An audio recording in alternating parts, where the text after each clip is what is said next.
Мгм. Саламатсыздарбы, урматтуу айымдар. Анда биз бүгүнкү өзүбүздүн сабагыбызды баштай берели. Бүгүн негизинен көбүрөөк биз сиздер менен теорияга токтолобуз. Сиздер менен ушундай бир теманы коюп келдик эле. Негизинен ушул талапкер аялдардын платформасын түзүү, шайлоо процессинин психологиялык өзгөчөлүктөрү деп. Баардыгыңыздар билгендей эле ар бир шайлоо өзгөчөлөнөт. Бир шайлоодон бир дагы шайлоо жергиликтүү кеңештики болобу, жогорку кеңештики болобу, айылдыкпы, шаардыкпы эч убакта окшош болбойт. Ошон үчүн ошо кандай өзгөчөлүктөр бар, ошону да кошо карайбыз да. Бүгүнкү ошол биз сиздердин шайлоо астында депутаттыкка талапкер айымдардын платформасын даярдоодо төмөнкүдөй темаларды карап чыгабыз. Анан ошо өзүңүздөрдүн сурооңуздар болсо чатка жазасыңар же кол көтөрүп сурасаңыздар болот. Шайлоо алдындагы платформа жөнүндө билим алуу, шайлоо алдындагы программаны даярдоо боюнча көндүмдөргө үйрөтүү, практикалык мисалдар менен тааныштыруу, шайлоо алдындагы платформанын технологиясы менен таанышуу, эмнени унутпай жазыш керек, эмнени сөзсүз түрдө кийилиш керек дегендей. Эми баарыңыздар билгендей эле бул шайлоо өзү бул саясат. Биз баарыбыз ушул саясатка бара жатабыз. Жергиликтүү деңгээлде кабыл алынып аткан саясий чечимдерге катышып, кандидат катары өзүбүздүн жасай ала турган жумуштарыбыз менен элдин астына чыгып барабыз да. Анан эми ушул мен биринчи сиздерге ушул мындай бир аныктаманы Википедиядан эле алдым. Өзү саясат деген эмне, биз эмне себептен баратабыз ушул жерге. Жергиликтүү кеңештин депутаты болгондон кийин эле биз саясатчы аял деген статуска ээ болобуз. Депутат аял менен кошо эле бизди саясатты түшүнгөн, саясий чечимдерди кабыл алган жана ошондой эле мамлекеттин деңгээлинде жүргүзүлүп аткан саясий чөйрөгө биздин көз карашыбыз мындай бар экендиги, биздин позициябыздын бар экендиги дагы дайыма белгиленип баштайт. Себеп дегенде ушул депутат деген статус бизге ошондой шарттарды, ошондой мүмкүнчүлүктөрдү берет. Грек тилинен которулганда саясат деген сөз бул мамлекеттик ишмердүүлүк дегенди түшүндүрөт. Андан сырткары мамлекеттик бийлик органдарынын жана мамлекеттик башкаруунун коомдук турмуштагы окуялар жана маселелердин баардыгы мамлекеттик түзүлүш менен байланышкан ишмердүүлүк болуп эсептелет. Ал кандайча болот дегенде ошол канча бизде бүгүнкү күндө министрлер кабинети, президенттин аппараты менен кошо биргеликте жогорку кеңеш да, парламенттин өзү жана ошондой эле министрликтер, областтык деңгээлдеги, райондук деңгээлдеги иштеп жаткан мамлекеттик органдардын баардыгынын мындай башкаруусуна катышып, ошол жерде жүргүзүлгөн иш чаралардын баардыгы камтылган ишмердүүлүк бул ошол саясат болуп эсептелет. Ошол себептен дагы ушул атайын ушул аял депутаттардын платформасын жасоодо ушул саясатка туура кирүү болуп эсептелет. Бул биринчи кадамдардын бири. Себеби шайлоочунун астына барганда шайлоочу азыр өзгөрдү. Мисалы азыр биз 7-созуктун депутаттыгына тапшырган болсок, 8-созук келе жатат. Ар бирин 4 жылдан деп санаганда деле мына биздин көз карандылыктардан кийин ушул жергиликтүү кеңештин депутаттары болуп, ошол саясатка биринчи кадамды таштап бараткандар барсыздар да араңыздарда. Демек биз ушул статусту алгандан баштап мына ушундай чоң саясаттын кичинекей бир бөлүгүндө олтуруп калат экенбиз да.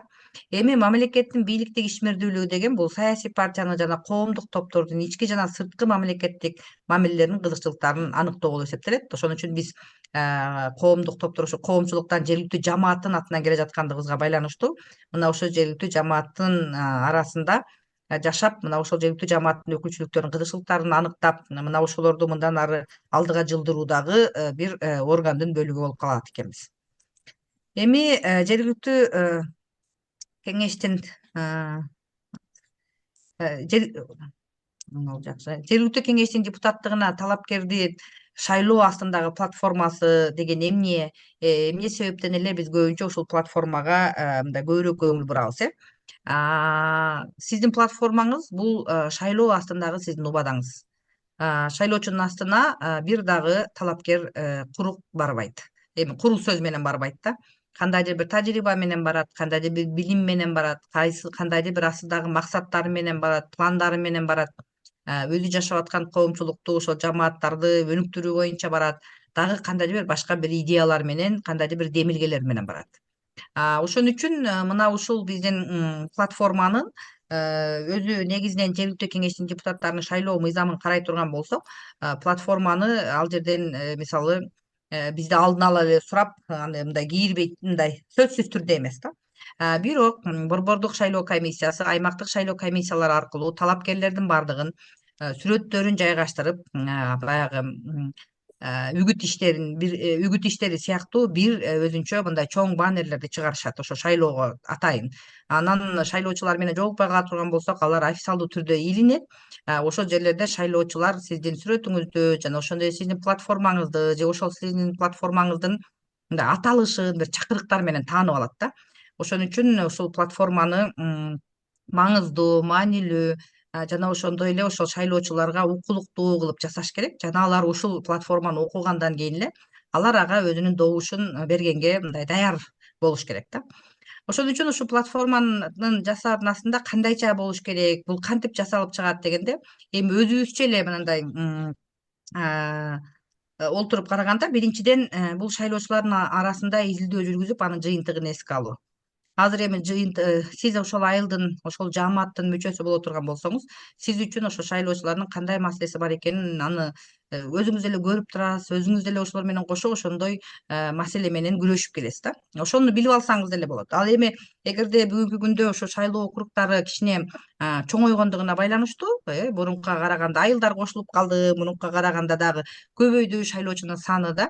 Демек, анда алардын баардыгынын маселесин билбей калышыңыз мүмкүн. Ошон үчүн бир изилдөө жасап ала турган болсоңуз, сиздин шайлоочуңузду эң ойлонткон кайсы маселе бар жана көпчүлүгү кайсы маселе үчүн добуш берет, кайсы маселенин чечилиши үчүн добуш берет да.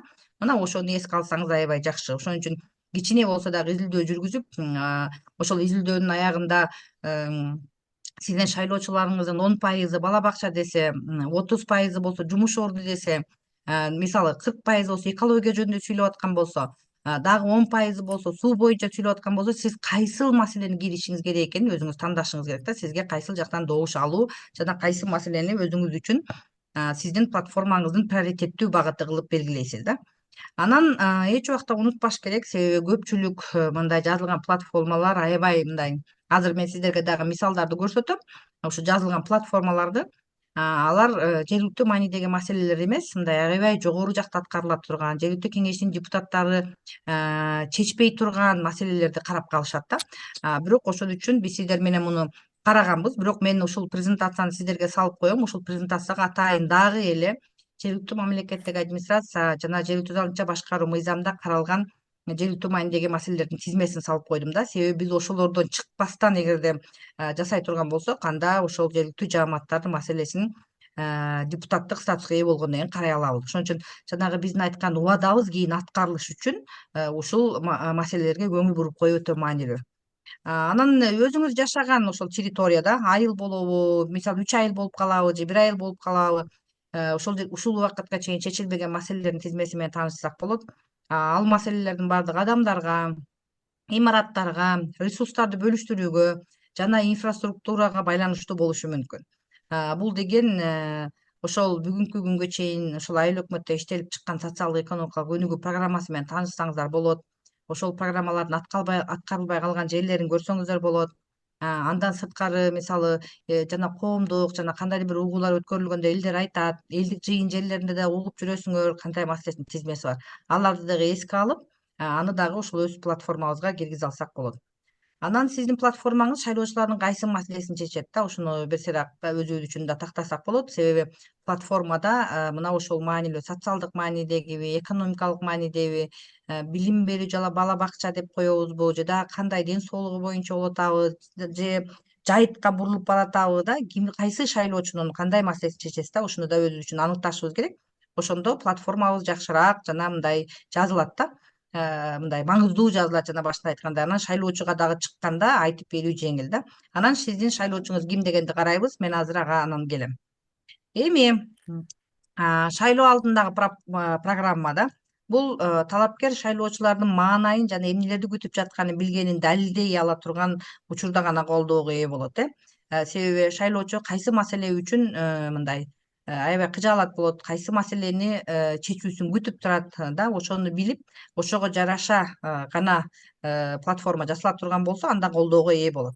Ошол эле мезгилде шайлоочулардын конкреттүү муктаждыктарына багыт алган программаны талапкер өзү ой жүгүртүп ошонун үстүндө анализ жасап мына ошол адамдардын добушун алуусу үчүн ошол багытта иштеп чыгыш керек.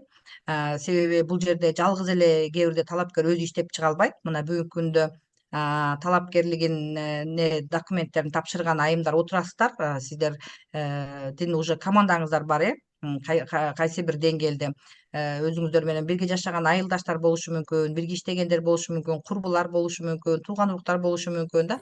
Мына ошолордун баардыгы дагы команда түзүп атканда эле ушул шайлоого бараардын астында кандай муктаждыктарды чечиш керек экенин ал командадан дагы уксак болот. Себеби ал дагы биз үчүн аябай чоң жардам.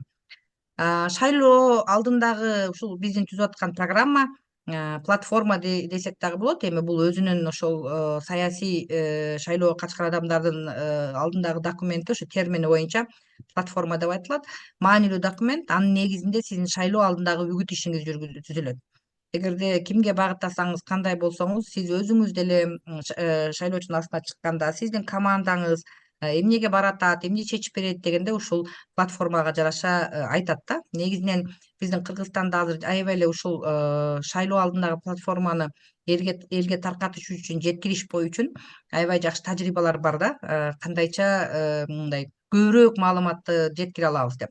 Негизинен эле ушул айылдык кеңештин талапкер болгон депутат айымдар эми шаардык кеңештики менен айырмаланат.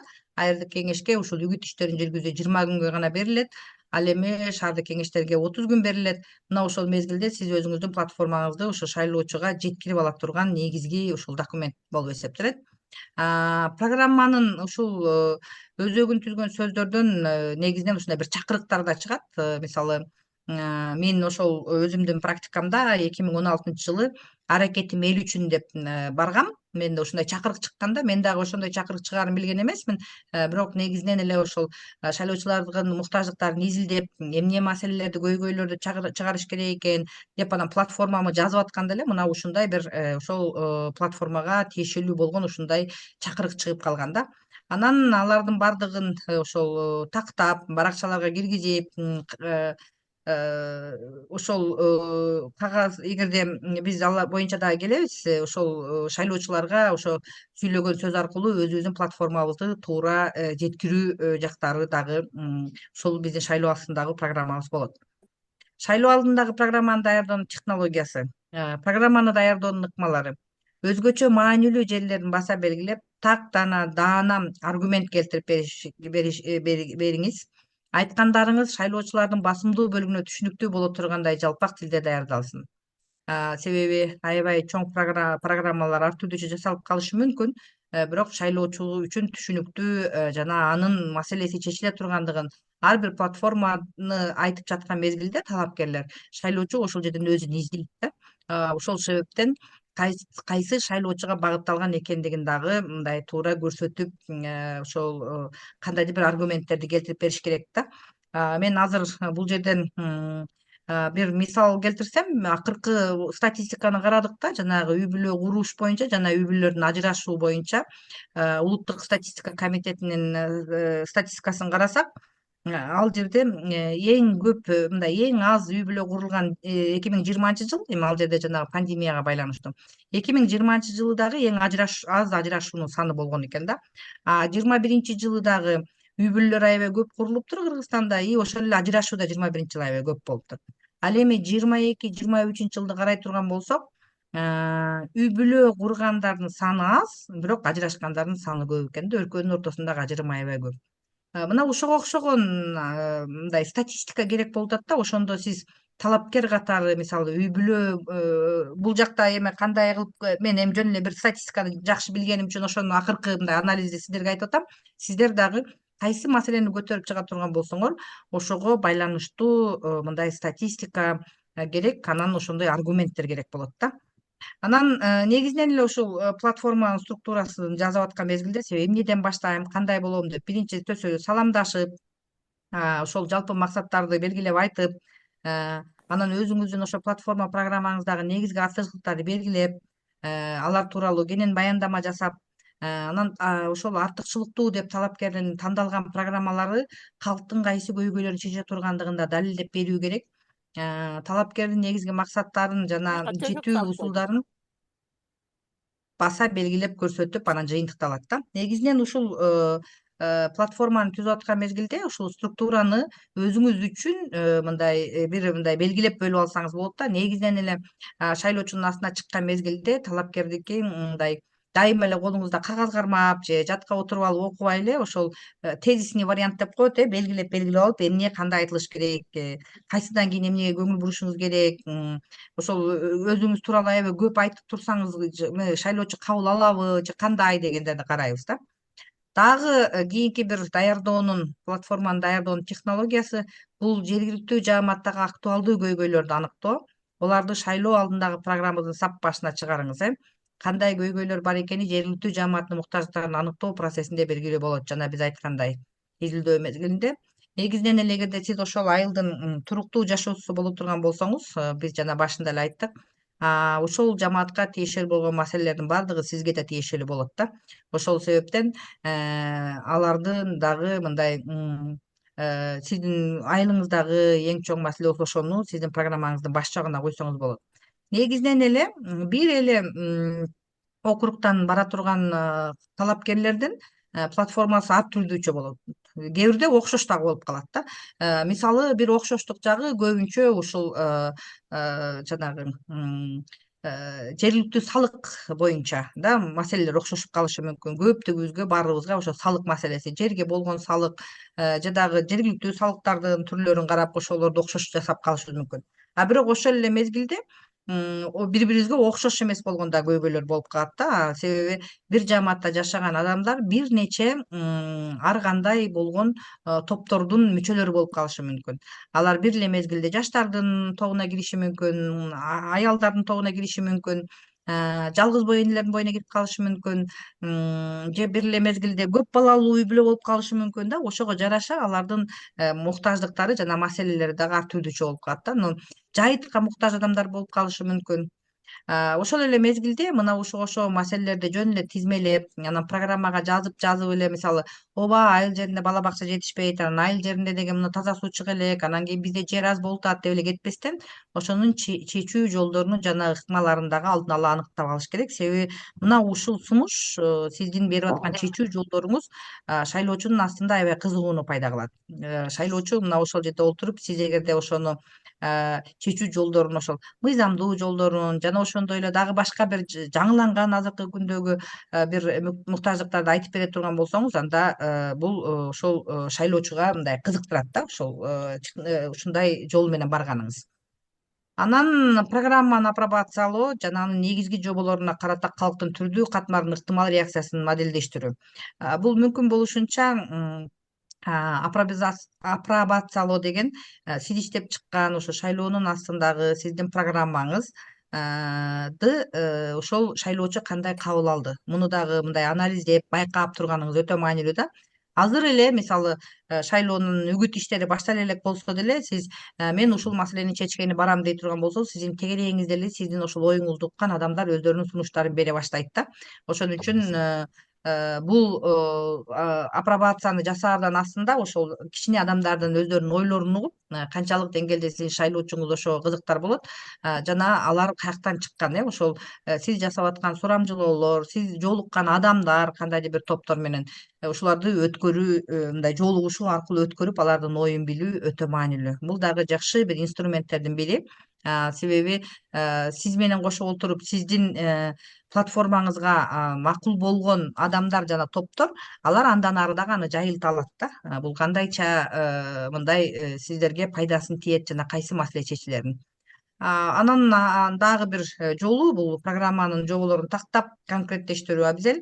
Себеби кээ бирде программа мындай кең эле көп чоң жазылып калышы мүмкүн, бирок майдаланбай калышы мүмкүн. Аны сиз өзүңүз да иштеп чыгасыз, бирок жолугушууга барганда эгерде оозеки түрүндө да айтсаңыз болот. Эми биз жанатан бери ушул платформа деп айтып калдык. Ушул талапкердин платформасы иштелип чыккандан кийин бул каяка жайгашыш керек жана муну кандай жасаш керек? Эгерде сиздер ушул платформаны кагаз жүзүнө түшүрүп, кандайдыр бир сүрөттөр менен, чакырыктар менен шайлоочуларга тарката турган болсоңуздар, анда бул мыйзамды бузгандыкка барып калат. Ошол себептен сиздер бул платформаларды азыр сөзсүз түрдө шайлоо фондун ачыш керек.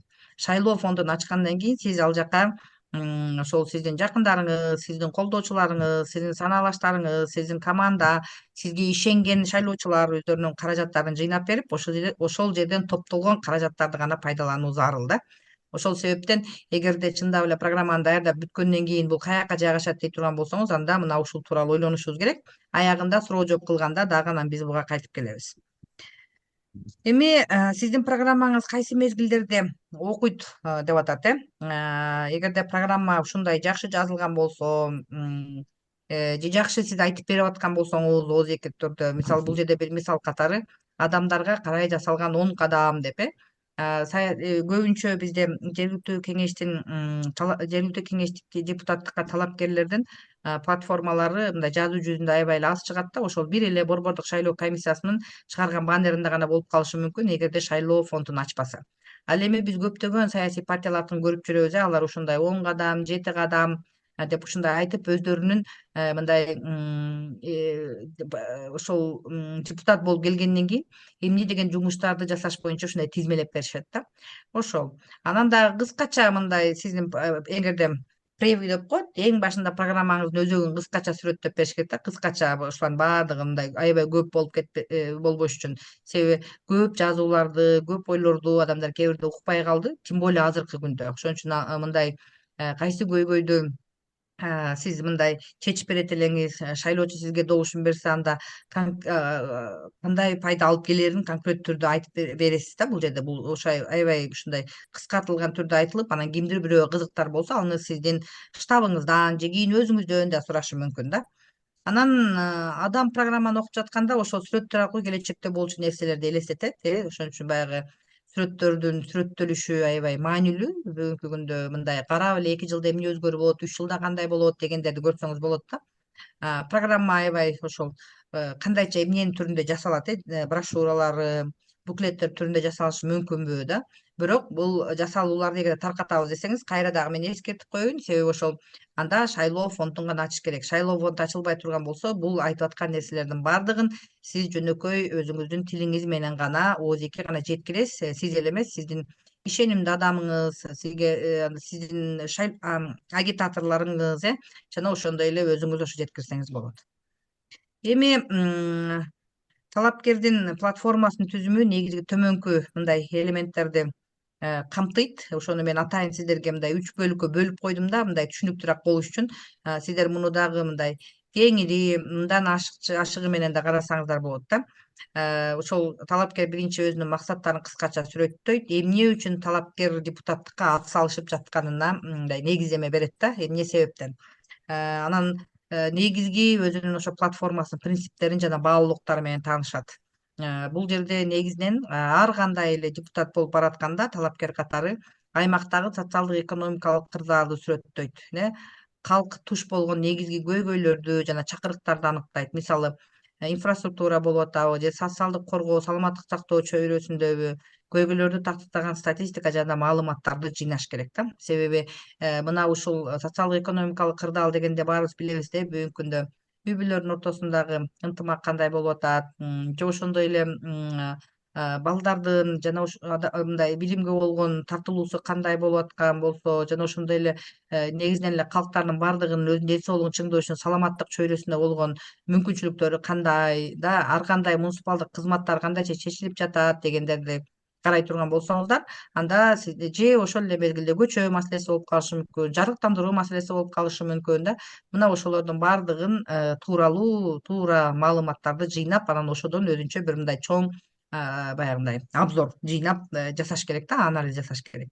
Мисал катары, мисалы экономикалык өнүгүү дей турган болсок, чакан жана орто бизнести колдоо, жаңы жумуш орундарын түзүш боюнча ушул сиз бара жаткан аймакта эмне болуп атат да, кандай көрсөткүчтөр бар, же дагы деле чечилбей жатабы, эмне кыйынчылыктар бар. Ошондой эле социалдык коргоодо, социалдык жактан аярлуу топторго, пенсионерлерге, жаштарга, аялдарга жардам берүүчү программалар. Негизинен биз пенсиянын өлчөмүн мисалы чече албайбыз да, өзүңөр билесиңер. балдарга болсо бир гана көрсөтүүчү баягындай разовый гана социалдык жардам көрсөтө алабыз, бирок негизинен балдардын маселесин көтөрө албай калышы мүмкүн деп атабыз да. Бирок ошентсе дагы ушул аймакта эмне деген жардамдарга муктаж, кайсы программалар иштеп жаткан болсо, канчалык деңгээлде жеткиликтүү да, ошону бир анализдөө өтө маанилүү. Билим берүү жана саламаттыкты сактоо ошол сапатын жогорулатууда жергиликтүү өз алынча башкаруу органы кандай роль ойнойт деп. Анан ошондой эле инфраструктура жана экология, жолдорду жакшыртуу, суу менен камсыз кылуу, айлана чөйрөнү коргоо мына акыркы мезгилдерде өзүңүздөр байкагандай негизинен эле мына климаттын өзгөрүүсү аябай көп адамдардын жашоосуна, негизинен эле жашоо шартын өзгөртүп атат да негизинен. Ошол эле мезгилде мына айлана чөйрө дагы ошол маселелери дагы ар кандай жаратылыш кырсыктарынан мисалы адамдар сактоодо да акыркы мезгилде ушул аябай актуалдуу болду да. Демек эгерде сиз талапкер катары ушундай маселелерди алып чыга турган болсоңуз, ушул структуранын алкагында мындай бир саат калдап алсаңыз жакшы. Дагы экинчи бөлүгү эми биринчиси мына ушундай ошол кайсы чөйрөнүн маселесин көтөрүп чыгасыз, кантип аныктайсыз, статистиканы каяктан аласыз дегендерди айтсак, ал эми экинчиси мына ошолорду чечиш үчүн иш аракет программалары керек да. Приоритеттүү багыттарды табыш керек, экономика чөйрөсүндөбү, социалдык чөйрөдөбү, мисалы бул социалдык чөйрөдө көрүп атасыздар да. Ошол негизинен эле биз жашап аткан айыл аймакта эгерде кандайдыр бир деңгээлде жакыр үй бүлөлөр аныкталган болсо жана ошондой эле жөлөк пулдарга муктаж үй бүлөлөр адамдар болуп аткан болсо, күнүмдүк жашоосунда дагы бир жетишпестер пайда болуп аткан болсо, жумуш орду такыр жок болуп аткан болсо, анда аны менен күрөшүү программалары кантип иш жүзүнө ашып атат, мисалы ошолорду карап ошонун чечүү жолдорун сунуштасак болот. Ошондой эле бул жерде үй бүлөлүк зомбулуктан коргоо деп атат бүгүнкү күндө ошол адамдардын тынч, бакубат жана ошондой эле коопсуз чөйрөдө жашашын жергиликтүү өз алынча башкаруу органдары камсыздайт. Ошонун арасында жергиликтүү кеңештин депутаттарынын өздөрүнүн дагы түздөн түз мындай полномочиясы бар да. Эми мектептерге, кесипке билим берүү негизинен сапаты боюнча биз карабайбыз, бирок ошентсе дагы аларга жанагы керектүү курал-жарактарды сатып берүүдө жана ошондой эле мектептерге жана кошумча сабактарды киргизүүдө чечимдери бар да. Ошолорду карасак болот. Саламаттыкты сактоо чөйрөсүндө ошол мекемелердин аябай ошол фаптардын абалдары бүгүнкү күндө аябай жакшы эмес, дайыма эле да. Ошолор баягы стандартка жооп бере турган болуп, жана ошолордун сапаттары мындай медицина тармагынан көрсөтүлгөн сапаттардын жеткиликтүүлүгү боюнча платформа жөнүндө сүйлөшсөк болот. Экология айлана чөйрөгө мен аябай катыштым. Андан сырткары ошол сиз жасап аткан жумушту мындай ачыктык жана жоопкерчилик болооруна убада берүү дагы керек да. Ушул иштерди аткарып аткан мезгилде бул жөн эле куру сөз болуп жазылып калбайт бул платформада. Сөзсүз түрдө бул иш жүзүнө ашырыш үчүн мындай ишенимдүү кандайдыр бир иш чараларды сунуштайсыз да. Жана ошондой эле үчүнчү бөлүгү дагы эмнени камтайт, бул финансылар жана ресурстар. Себеби баардык нерсени эле эгерде мындай чечилет, анан бул ушундай болду, бул көйгөй ушундай болду, ушул иш чара менен чечилип калат дей бере турган болсок, шайлоочунун арасында дагы бир ойлор пайда болушу мүмкүн. Буга сөзсүз түрдө каражат кетет. Бул каражаттарды каяктан таап алат, каяктан таап келесин да. Мисалы депутат болуп алып, мисалы завод, фабрика ача албайбыз, мисалы да, эми депутат статусу эмес, жаран катары аны аткарсак болот. Ошон үчүн биз ушул жерде ошол финанс ресурстардын берилген булактарын жана аларды кантип тартып келсек болот. Жергиликтүү бюджет менен эле баардык маселе чечилбей калат экен. Негизинен жергиликтүү кеңештин депутаты катары талапкер болуп депутат болуп келгенден кийин ошол бир эле бюджет эле көзөмөлдө олтурбайт экенбиз да. Ошон үчүн ошол сырттан келген каражаттар жана ошондой эле мамлекет тарабынан программалар кабыл алса, алардын дагы өзүнө тиешелүү болгон бир иш чаралар мамлекет тарабынан каралат. Мисалы бүгүнкү күндө билесиздер, ошол 2022 жылы бизде жанагы аял поддержка женского предпринимательства, аялдардын ишкердүүлүгүн колдоо деген мамлекеттик программа бар.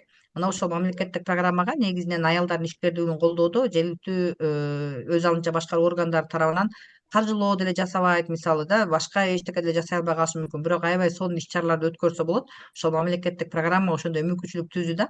Аялдардын ишкердүүлүктөрүн мисалы өзүнчө бир база тааныкын түзүп чыгуу, анан аларды бир ярмарка выставкаларга кошуу, анан аларды окутууларга мындай барганга мүмкүнчүлүктөр түзүп берүү, маалыматтарды таркатуу, анан алар ошол келгенден кийин ишкердүүлүгүн өнүктүрүүгө керек болгон кандайдыр бир жардамдарды көрсөтүү дегендей. Мына ушуга окшогон нерселерди сиз ошол финансы жана ресурс дегенде эле дайыма эле акчалай жактан эмес, аларды адамдык ресурстарды байытуу аркылуу, мамлекеттик ресурстарды информациялык ресурстарды байытуу аркылуу кандайдыр бир шарттарды чакырса болот да. Ошолорду жасаса болот. Анан сөзсүз түрдө шайлоочуну ишендириш үчүн ушул платформага мындай отчетторду берүү, жана ошондой эле талапкерлерди колдоого чакыруу, мына эме колдосоңуздар мына ушуга окшогон жакшы иштер аткарылат деп. Анан ошол сиз жасап аткан жумуштун баардыгы ачык жана жоопкерчилик болоруна убада берсеңиз, платформанын бир бөлүгүнө мындай жасалганы болот да. Урматтуу айымдар, сиздер мени угуп жаткан болушуңуздар керек. Азыр мен сиздерге кичине презентацияны түшүрүп, ушул жактан эмне сиздерге мындай суроолор пайда болду. Мен биринчи баратам дейт, Гүлнар эже биякта суроо жок экен. Микрофон менен сүйлөсөңүздөр да болот. Ушул платформада жасап бүттүңөрбү, жасай элексиңерби, же кандай экен, кайсыл жеринен мындай макул болуп атасыңар, сиздердин оюңуздарды угайын дагы. Анан мен бул жерге сиздерге атайын бир нече платформалардан алып келдим да. Анан силер ошолорду мындай көрүп койсун деп, эми аны көчүрүп алгандын кереги жок. Көрүп ошол кандай деген ойдо болосуңар, ошого жараша сүйлөшөбүз, Келиңиздер анда.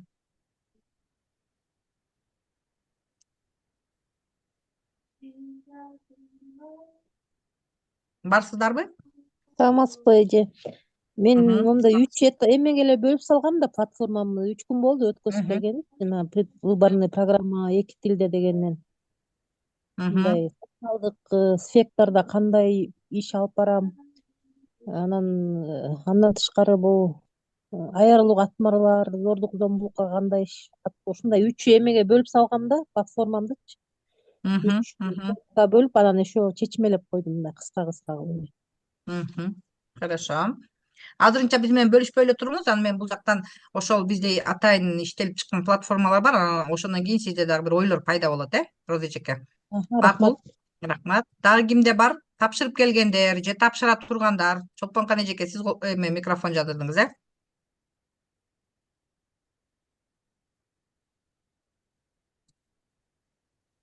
Жок экен. Анда бул жака эжеке жазыптыр.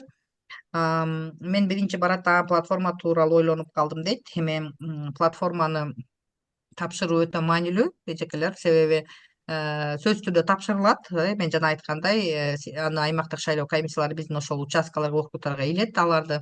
Анан сиздики жок боло турган болсо, акыркы убакта бол тез бер дейт. Анан сиз дагы бир нерсени эле шашылып берип калышыңыз мүмкүн да. Ошон үчүн азыртан эле иштеп, анан аны 2 тилде алат, орус жана кыргыз тилинде. Ошон үчүн алдын ала которуп тапшырыш керек. Убакыт бар. Конечно, эртерээк берген аябай жакшы, бирок ошентсе дагы 17 октябрга чейин бизде азыр толук кандуу убакыт бар. Гүлмира эжеке эртеге тапшырам дейт. Кайсыңысынан баштаарымды билбей турам. Коркунуч жаралып дейт. Салам алейкум, мең сонун окулуп жатат дейт. Гүлмира эжеке, сиз анда жаздыңызбы? Айтып коесузбу бизге? Эмеңизде, платформаңызда кандай? Гүлмира Токтосунова деген. Мгм. Мгм.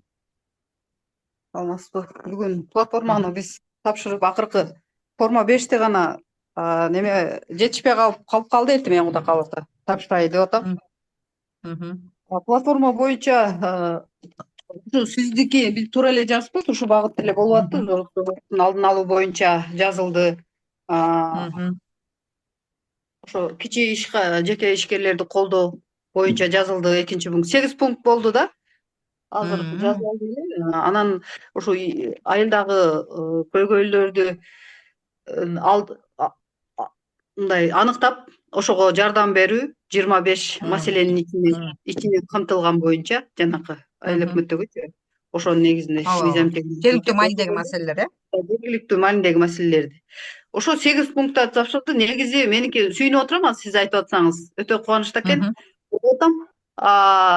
Немени эл алдында чыгып сүйлөп айтканды алдым да, сиз айтып аткандайчы. Ошол нерсени кагазыбызды көтөрүп алалы деп ойлогом, бирок ошо ошибка экен. Азыр мынтип сиз айтып атканда ошо негизи жөн эле ушу сөзүмү ооз-эки айтып бергени турам да. Гүлмира эжеке, сиз шайлоо фондун ачасызбы, ачпайсызбы? Биз ачабыз, шайлоо фонд ачам мен. Себеби могу через после АТРден кийин ачпасак болбойт экен менин оюмча. Ошондо штабта шайлоо фонду. Ооба, шайлоо Да. фонду, ооба. Штаб ачам деп эртең ошо боюнча толук маалымат алайын деп айтам. Ошо боюнча дагы айтып койсоңуз жакшы. Ооба, Гүлмира эжеке, штаб деген бөлөк, шайлоо фонду деген бөлөк. Анда анан кайталы, Азыр биринчи платформаны бүтүрөлү. Ал дагы силерге керек болот да. Хорошо. Бирок штабта фондду ачканга азырынча убакыт бар. Ага эме кылып туруңуз. Азыр биякталарды окуп бүтөлү, анан кийин дагы убакыт калса келебиз, кайсынысынан ошо. баштаарымды билбей турам, коркунуч жаралып дейт Айпер эжеке. Макул, азыр биз силерге практиканы көрсөтөбүз, анан мүмкүн өзгөрөт болушубуз керек. Рахмат эме Гүлнар эжеке. Азыр сөз Гүлмира Исакова эжекеде. Келиңиз. Кутман кечиңиздер менен. Мгм. Мен бул эме фонд ачпай эле коеюн деп аткам да, анан азыр сиз Мгм. айтканда мен ачыш керек экен да, кошуна айылды бизге кошуп койду да. Баатыр алкагында айылдар кошулуп, кошуна айылдыга 2 депутат, кандидат, талапкер. Биздин айылдан бирөөнү. Анан кошуна айылга өзүмдү көрсөтүп, сүрөтүмдү илишим керек да, что мени тааныгандай болчу. Ошон үчүн мен азыр ойлонуп калдым да, фонд ачышым керек экен деп. Ооба, Гүлмира эжеке, бул мен ачкыла деп айткан жокмун, бирок бул мыйзам боюнча ачуу укугубуз бар. Кааласак ачабыз, Жок, ачпа кааласак деген эмес, ачпайбыз, просто ошону мен Бирок ойлонуп ооба. калдым да, керек Ооба. нерсе экен мага Эң деп туура. чыгардым. Анан шайлоо фондун ачып алсаңыз, сиздин ыйгарым укуктуу өкүлүңүз ошол финансылык жакты башкарат да, билесиз да, өткөндө өткөнбүз, Анан ал барып счет ачып коет, РСКдан же Айылбанктан. Анан ошол жака акча түшө берет, ошол канча түшсө дагы. Анан анын суммасы бар, ошол шайлоо фонду канча суммадан ашпаш керек экендигин. Анан ошого жараша эми биз андай деле көп акча кетпейт Канча да сомдон негизинен. ашпаш керек? Эми 500 миңге жетпейбиз да. Ошол 50 миң, 100 миң деп атат, эми 50 ал деле миң көп деген болуп го кетет. 50 миң. 50 миңден 50 ашпасын миң. деди го. 5 миң.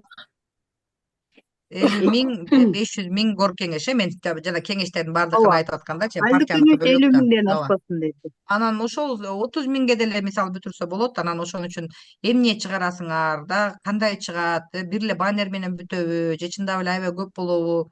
Менин практикамда ошол бир жылы мен ошол 2 миң чыгарып, анан ошол 3 гана добуш жетпей калган да, 2 миңгечи. Значит, ошончо адам алса, ошончо адам добуш берет экен деген бир түшүнүк бар да. Демек, ошол шайлоонун астына таркатыла турган болсо, платформаңызды карап, окуп, бир ойлор бөлөкчө болот окшойт дейм да.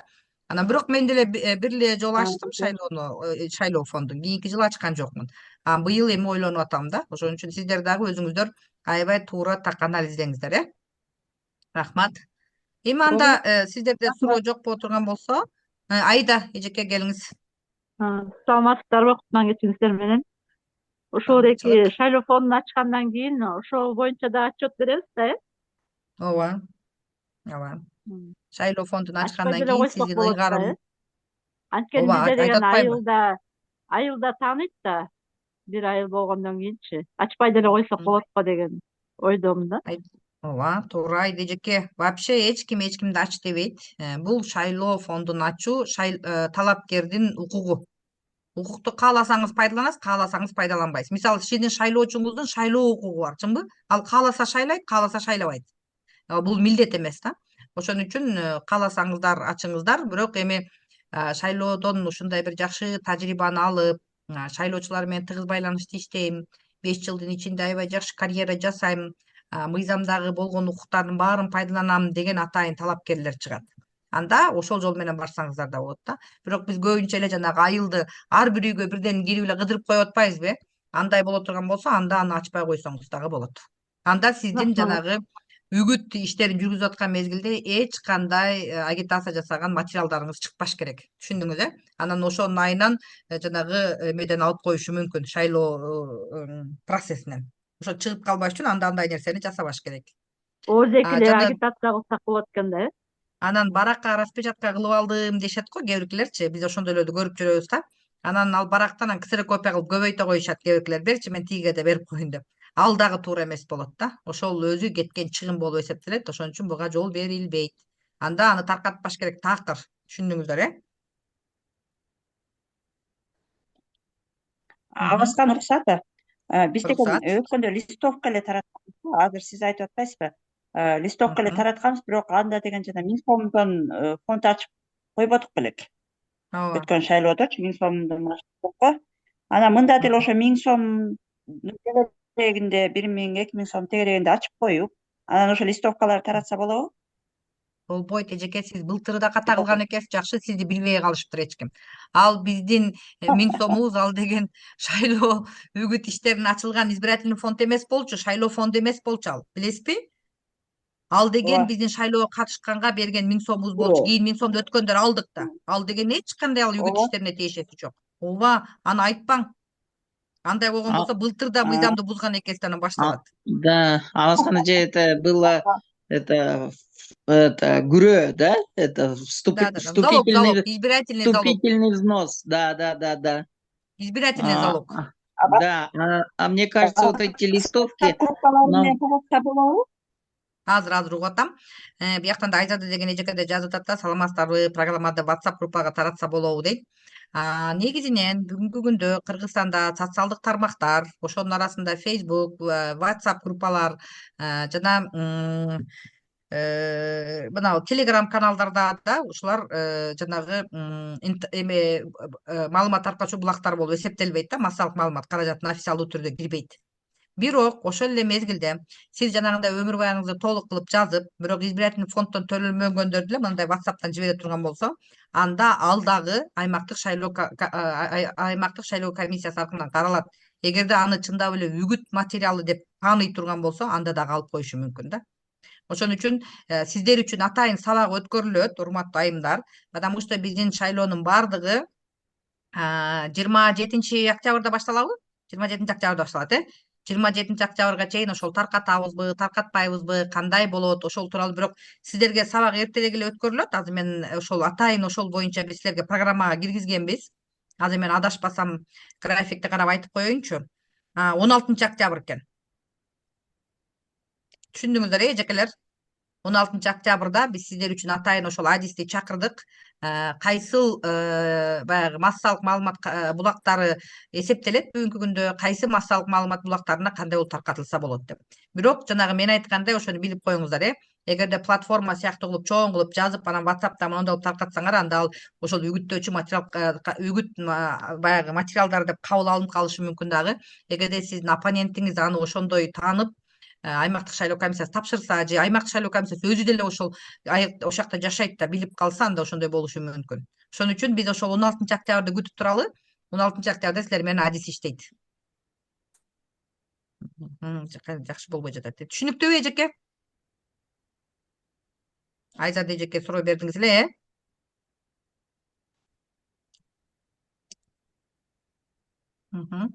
Рахмат. Ошол 16 Быйыл дагы октябрга взнос чейин. төлөйсүз, Жакшы пока маалымат болду. белгилүү болду, боло элекпи? Взнос төлөйсүз. Не деп? Жанагы 1000 сомдон да төлөйсүз быйыл. Жок, Айда эжеке төлөбөйсүздөр. Ал күрөө деген алынып салынган мыйзамдан башынан эле. 1000 сомду эч жака төлөбөйсүңөр, эч жактан счет ачпайсыңар. Эгерде сиздер чындап эле счет ачкыңар келип аткан болсо, анда силер шайлоо фонду үчүн гана ачасыңар. Шайлоо фонду деген бул такыр бөлөк. Шайлоо фонду мамлекеттик гана 2 банктан гана ачканга уруксат берилет. РСК жана Айыл банкта гана ачасыз, эгерде шайлоо фондун түзсөңүз. Быйылкы жылы андай избирательный залог деген шайлоо күрөөсү деген алып салынган. 1000 сом төлөбөйсүздөр. Рахмат. Хорошо. Анда биз андан арыгы жылдык, эжекелер. Анда бияқта неме болуп калыптыр. Сейчас. Башка жака жылып калыптырбыз. Эми сиздер үчүн бир мындай бирок аябай эмеси көп экен да, эмичи текстти мен окуп кое берейин сиздерге. Мына ушундай бир кандидаттын шайлоо астындагы платформасы болчу да. Анан мен ушул платформа менен силер менен тааныштырып коеюн. Анан силер өзүңүздөр баа бересиздер аягында. Бул атайын платформасы мынтип жазып атат.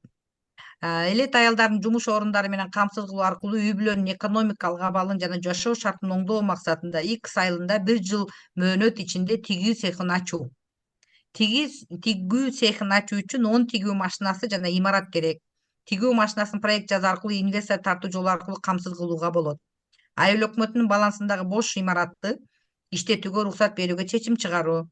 Айыл тургундары менен жолугуш өткөрүү. Маселе цехтин ишинин жүрүп кетүүсү үчүн заказ берилүүдөн тигилген товарларды сатып алууларын сунуштоо. Тууган уруктар, достор соода кылуусу боюнча. Айыл ичиндеги кыз келиндерге жыйын өткөрүү, чебер кыз келиндерди тандоо, айылдын ишкер жигит кыздарынан кездеме алып берүүгө демөөрчү табуу, цехке жумушчуларды дайындоо, мына 10 тигүүчү, 1 менеджер, 1 технолог, 1 шофер, өз автомобили менен 1 сатуучу.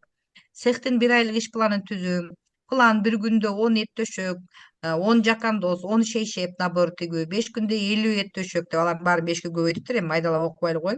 30 күндө жумасына 3 күндөн 30 күн соода кылуучу базарлар болот.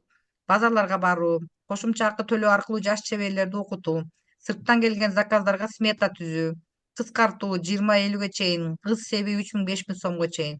Бухгалтер түшкөн каражаттан ар бир жумушчунун аянасын эсептейт.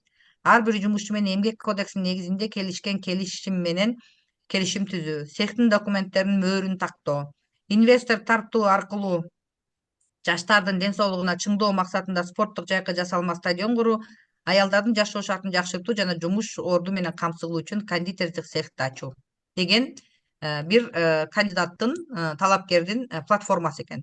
Эмне деп ойлойсуздар бул платформаны? Кандай платформа экен? Бул жеке бизнес сыяктуу сезилди мага. Бир адамдын бизнеси болуп калды да. Бул бир адамдын. жеке адамдын бизнеси сыяктуу. Дагы кимде кандай ой пайда болду?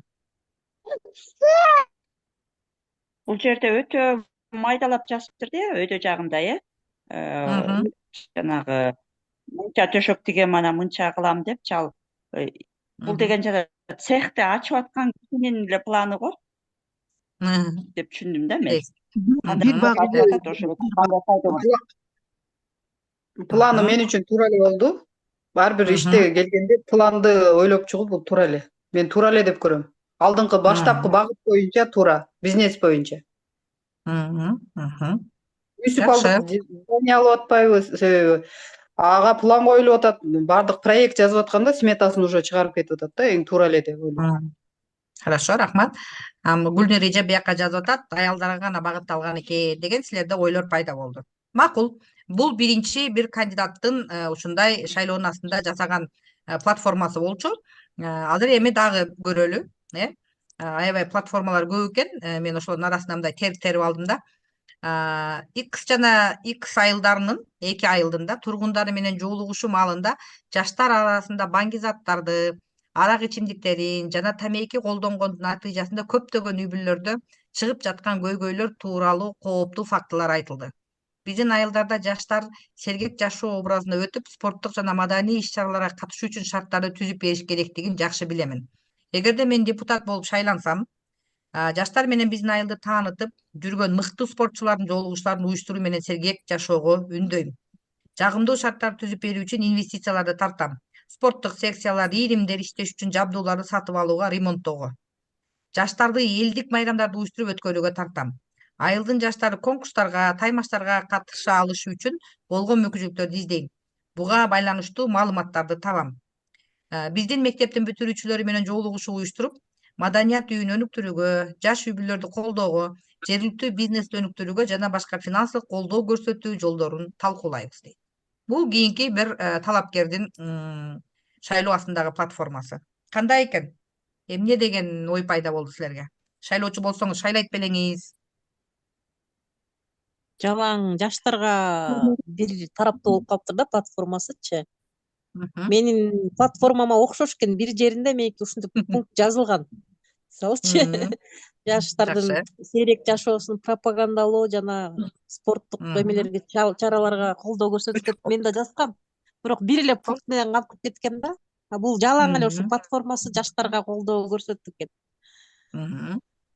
Жакшы, рахмат оюңуз үчүн. Дагы кимде кандай ой пайда болду? Саламатсыздарбы? Саламатчылык. Бул жерде мен дагы ойлоп атам, азыр бизнес. Атыңызды айтып коесузбу эжеке? Сиздики. Ошо мен өткөндө каттап эмне кылдым эле, жазылбай атат, айфондо эле чыгып калып атат, катталбай атат. Мен оңдоп коем, айтып кое берсеңиз. Тажикулова Гүлүмкан. Тажикулова Гүлүмкан. Садырбаев айлап кетти, Нокен району. Садырбаев айлап кетти. Хорошо. Мен да азыр ойлонуп калдым да, жанагы жерде дагы бул жерде бизнес план болуп калыптыр да. Жалаң эле бул неме окшойт го. Спорт менен эмне кылганчы бюджеттен бул жерде биз шайлоого кетип жаткандан кийин бюджетти туура бөлүштүрүү, социалдык маселени чечүү, суу маселеси, например, мектеп немелерге жардам берүү, садик, ошондой маселе менен кетип атабыз деп менин оюмча да. Бул жерде, конечно, эмени да карашыбыз керек. Спорт маселесин, жаштардын, анан жанагы аялдардын фитнес менен колдон келсе камсыздандыруу проекттарды ошол иштерди кылышыбыз керек. Бирок өтө эле эмне болуп калыптыр да, менин оюмча. Хорошо, рахмат эжеке. Дагы кимде ой пайда бар бул ушул платформа боюнча? саламатсыздарбы? Мгм. Меники кол көтөргөн айыбым жок экен, Ысмайылгим. Айтып Менин айтыңыз. оюмча бул боюнча биз долбоордо иштедик да. Туура Мгм. тамактануу, жүрүм турум боюнча, тазалык Мгм. боюнча мен долбоордо өзүм иштедим волонтер болуп. Анан негизи Мгм. ушул нерселер айылдык жашоочуларга керек да. Себеби Россияга күйөөлөрү кеткенден кийин үйдө келин, кайнене, анан урушуу, ажырашуу дагы ошондон көбүрөөк пайда болот. Анан кечке садиктер иштеп турса, баласын бала бакчага берет дагы, өзү швейный цехке барып, үйгө бюджети пайда берет. Экинчиден кайра иштетүү деп да жазыптыр го тиги эмелерди, жуурткан төшөктөрүн. Анан жаштарды спортко өндүрүүгө бул эң пайдалуу. Мен себеби жолдун боюнда жашайм. Былтыр дагы 4 жылкы мурункуда эл шайлаагы кой дегенде мен койбогом. Анан быйылкыда өзүм койдум да негизи. Балдар көбүнчө интернетти бир эле айфонду ортого коет дагы ар кандай үндөрдү чыгарган бирдемелерди көрүшө берет. Негизи бул спортту айылга өндүрүп алып келүү бул эң сонунку максат да. Себеби биздин айылда Хорошо. мектептерге 500 сомдон төлөп балдар волейбол ойноп келет. Анан асыл деген эмебиз иш көтөрүп футболный эмени ачып койгон, бирок ал жакта балдар барат да. Бул нерсе жакшы. Бирок баягы астыгынан бизде Учкоргон айыл өкмөтүндө Аксы районунда, Жалал Абад областында население көп үчүн бизге бир эле спорт эме жетишпейт экен да. Мындай поколение болуп эме кылганга жакшы экен. Мага жакты. Хорошо. Сиз ошол спортту мындай жактырдыңыз, Бул платформа сизге жакты. Рахмат, жакшы экен. Мага жакты. Сау болуң. Башка сунуш жокпу? Анда кийинкиге өтөлү, себеби кийинки аябай мындай көбүрөөк экен. Мен азыр ошону сиздерге мындай аябай тажрыйбалуу бир биздин эжекебиз бар, ошонун платформасы экен. Мен ошону окуп коеюн. Бул жазып атат. Уже мунун чакырыгы дагы бар экен. Көрүп атасыңар, уже чакырыгы менен жаза баштады. Бюджеттин ачык айкындуулугу пландуу өнүгүүгө жол ачат деп чакырып жасаптыр. Биз жакында X айылынын жашоочуларынын арасында көйгөйлөр боюнча сурамжылоо жүргүзгөн учурда төмөнкүдөй көйгөйлөр келип чыкты. Биз жана сиздер менен аябай суранганбыз, сурамжылоо жүргүзүп туруш керек экен шайлоочунун арасында деп. Айылдык кеңештин бюджети жөнүндө эч нерсе билбейбиз. Сууга суунун жетишсиздиги, аялдардын арасында гипертония, анемия, жүрөк ооруларынын көбөйүп кетиши, миграция жүргөн балдарыбыздын орус тилинен кыйналып жатышы, медресе айылындагы башталгыч класстардын окуучуларына мектеп алыс деген сыяктуу көйгөйлөр аныкталган дейт. Бул көйгөйлөрдүн көпчүлүгү чечүүгө боло турган маселелер. Атап айтсак, айылдык кеңештин бюджети, анын кайсы тармактарга жумшалып жаткандыгы жөнүндө чындыгында айылдын көпчүлүк тургундары билишпейт. Көпчүлүгү кызыкпай да келишти. Мына ошондуктан айылдык кеңештин депутаттары каалагандай бөлүштүрүп келишкен. Кайсы айылдын депутаттары күчтүүрөөк болсо, ошол айылга көп акча каражатын бөлүшкөн. Бюджеттин аткарылышы боюнча такай көзөмөл болбой келген. Бюджеттин аткарылышы боюнча отчеттор берилбегендиктен, элге маалымат жетпегендиктен нааразычылыктар күчөп барат. Ушул көйгөй менин жүрөгүмдү өйүп келет. Эгерде менин талапкерлигимди колдоп берсеңиздер, ушул маселени биринчи чечемин. Ал үчүн төмөнкүдөй жумуштарды аткарамын. Бюджет каралаардан мурда айылда маалымат тактасына кулактандырууларды илип, айылдык башкаруунун мүчөлөрүнө көйгөйлөрдү аныктоо боюнча тапшырма беремин. Көйгөйлөрдүн негизинде долбоорлорду жазууга көмөктөшөмүн. Анда бул көйгөйдү чечүү боюнча сметаны эсептеп чыгып, элдин салымын аныктамакмын. Андан соң айылдык кеңештин бюджеттик комиссиясына сунуштап, сессияга чейин долбоорду жактамакмын. Бюджет комиссиясынын чечиминин негизинде сессияда катышып, өткөн долбоорлорго акча каражатын бөлдүрөмүн. Аялдар тарабынан да долбоорлор жазылып, жакталып, акча каражаттарын бөлүштүрүүгө жетишемин. Жыйынтыгында бюджеттин акчасы долбоорлорго максаттуу бөлүнүп, элдин нааразычылыгы азаят. Андан кийин кабыл алынган бюджеттик статьялар боюнча такталып, айылдардын маалымат такталарына илинет. Элдик жыйындарды уюштуруп, бюджеттик угуларды өткөрүүнү уюштурамын. Айыл өкмөттүн жылдык, жарым жылдык отчетторун уюштурамын. Бул жагдайда тажрыйбам бар. Аялдардын арасында гипертония, жүрөк, анемия ооруларынын көбөйүп кетиши деген көйгөйдү мен түздөн түз чече албасам дагы, окууларды уюштуруп, оорунун алдын алуу боюнча иш-чараларды жүргүзөмүн. Ал эми миграцияда жүргөн балдардын орус тилинен кыйналып жатат деген көйгөй боюнча фонддун алдында орус тилин уюштуруучу, үйрөтүүчү курстарды ачуу аркылуу чечсе болот. Эгер сиздер менин талапкерлигимди колдоп берсеңиздер, дагы көптөгөн көйгөйлөрдү чечип беремин жана чечип келгенмин дейт. Так, кандай платформа экен?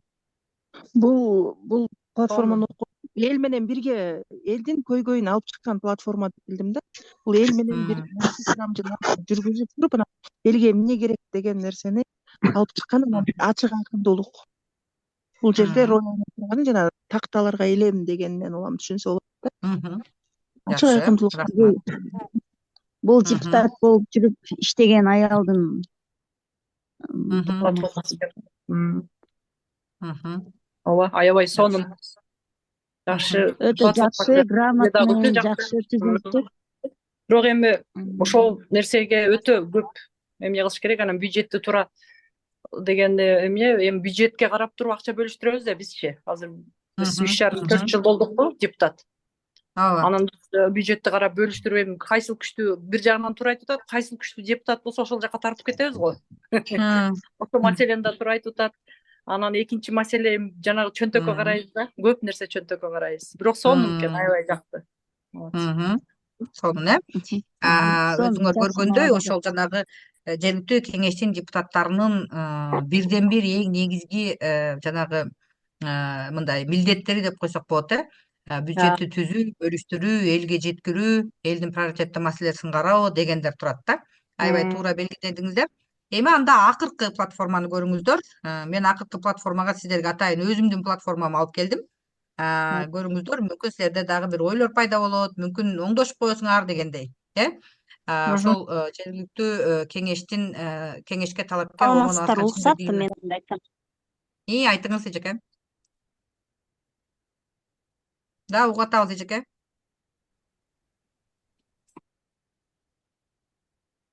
Угулбай калды, кайта. Макул. Мен ошол 2021 жылкы барган талапкер болгонумда мен ушундай кызматым эл үчүн деп бардым. Менин ошол 4 гана багыт болду менин платформамда.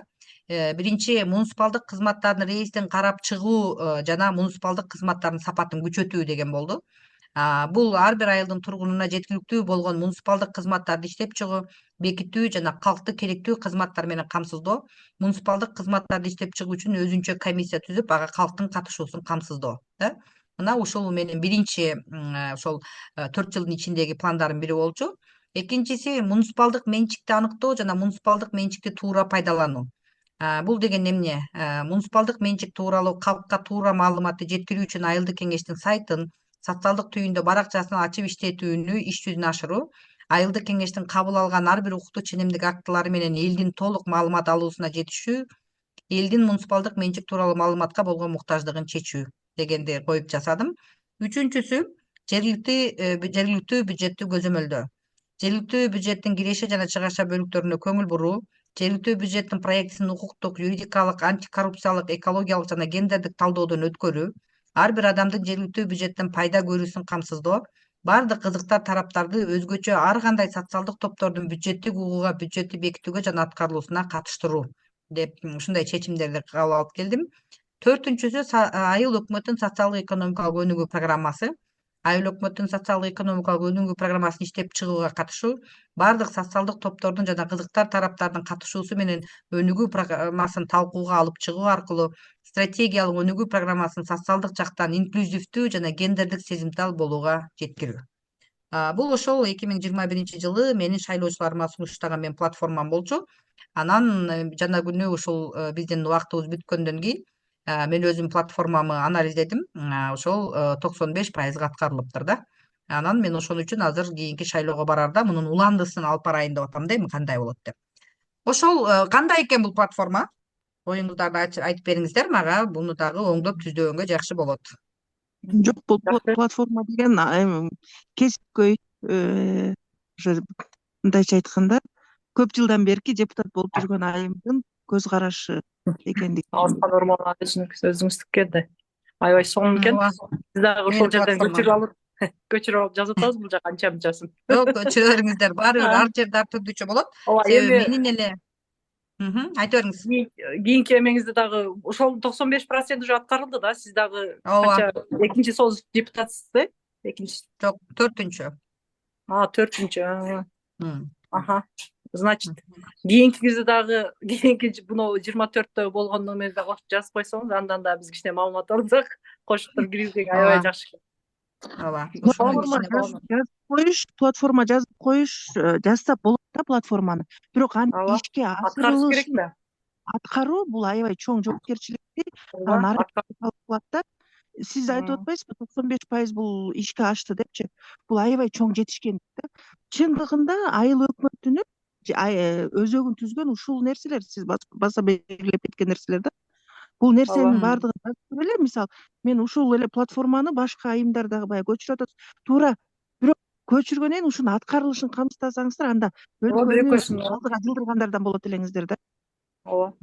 Буюрса, биз да бир 50-60% немесин аткардык деп ойлойм. Азыр биз 3,5 жыл болдук депутат. Кудай буюрса, эми дагы жазабыз платформа. Ооба. Жакшы, ойлоруңуздар аябай жакшы экен. Рахмат. Эми урматтуу айымдар, кандай деп ойлойсуңар? Мына сиздер менен биз азыр ошондой 4 платформа менен тааныштык. Кайсынысы көп добуш алып өттү дейсиңер ушу шайлоодон? Эң акыркы менен сиздики го. Экөө мага жакты да. Беркилер эми как неме частный, мен жеке ишкермин, ошондо жеке ишкер менин өзүмдүн жеке ишкердеги кылган немелерим болуп калыптыр да, мен оюмча. Бул өкмөттүк менен биринчи жолу болдук депутат 3,5 жыл. Вообще башка экен да, частный мен өзүмдүн жеке ишкердигим башка, а бул жакта вообще башка нерсе экен, экөө бөлөк. Ошондуктан акыркы менен сиздики аябай сонушуп, именно өкмөттөр менен биргеликте иштеги турган эмне экен да, муниципалдык. Рахмат оюңузга. Дагы кимде бар? Акыркы деп жазып атат. Муга акыркы эмелериңиз жакты. Анан баягы ошол өтөн дагы көйгөйлөр чагылдырган. Азыр бирден. Азыр Элмира эже экен, анан Гүлнар эже. Элмира эже угуп атабыз, айта бериңиз. Акыркы экөөндөчү өзүнүн ошол айыл аймагындагы көйгөйлөр чагылдырылганда, биринчи көйгөйлөрдү көрсөтүп анан ошол көйгөйлөрдү чечүүнүн үстүндө өзүнүн платформасы түзүлгөн да. Мен ойлойм, морики ошо депутаттыкка бараткан айымдар өзүнүн айыл аймагындагы көйгөйлөрдү эң биринчи жакшы билип алып, анан социалдык экономикалык өнүгүү программасы менен таанышып алып, анан ошону кошо камтый кетсе абдан жакшы болуп, шайлоочуларга да мындай ишенимдүү болот эле дейм да. Себеби көйгөйдү сөзсүз түрдө чагылдырыш керек деп ойлойм. Анан жанагы чакырыктын болгондугу ошо шайлоочуларды дагы мындай ынандырат эле да. Ошол чакырык дагы көп нерсени мындай өзүнө тартат эле да. Ушул чакырык менен келиптир, ушул бир нерсени жасайт эле дегендей.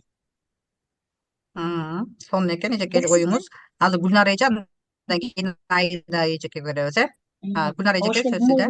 Азыркы сиздин жазган чакырыгыңыз жакты. Баягы өкмөттөр менен, элдин калың катмары менен, элдин тамыры менен, элдин жүрөгүндөгү болуп аткан көйгөйдү сиз ачык айкын эле минтип алып чыккандыгыңыз үчүн дагы ошол 95% болгондугуна ишеним деп мен дагы ошону стратегияда алып кеткенге аракет жасадым. Мен өзүм бүгүн кечке бош болгондо жазгам да.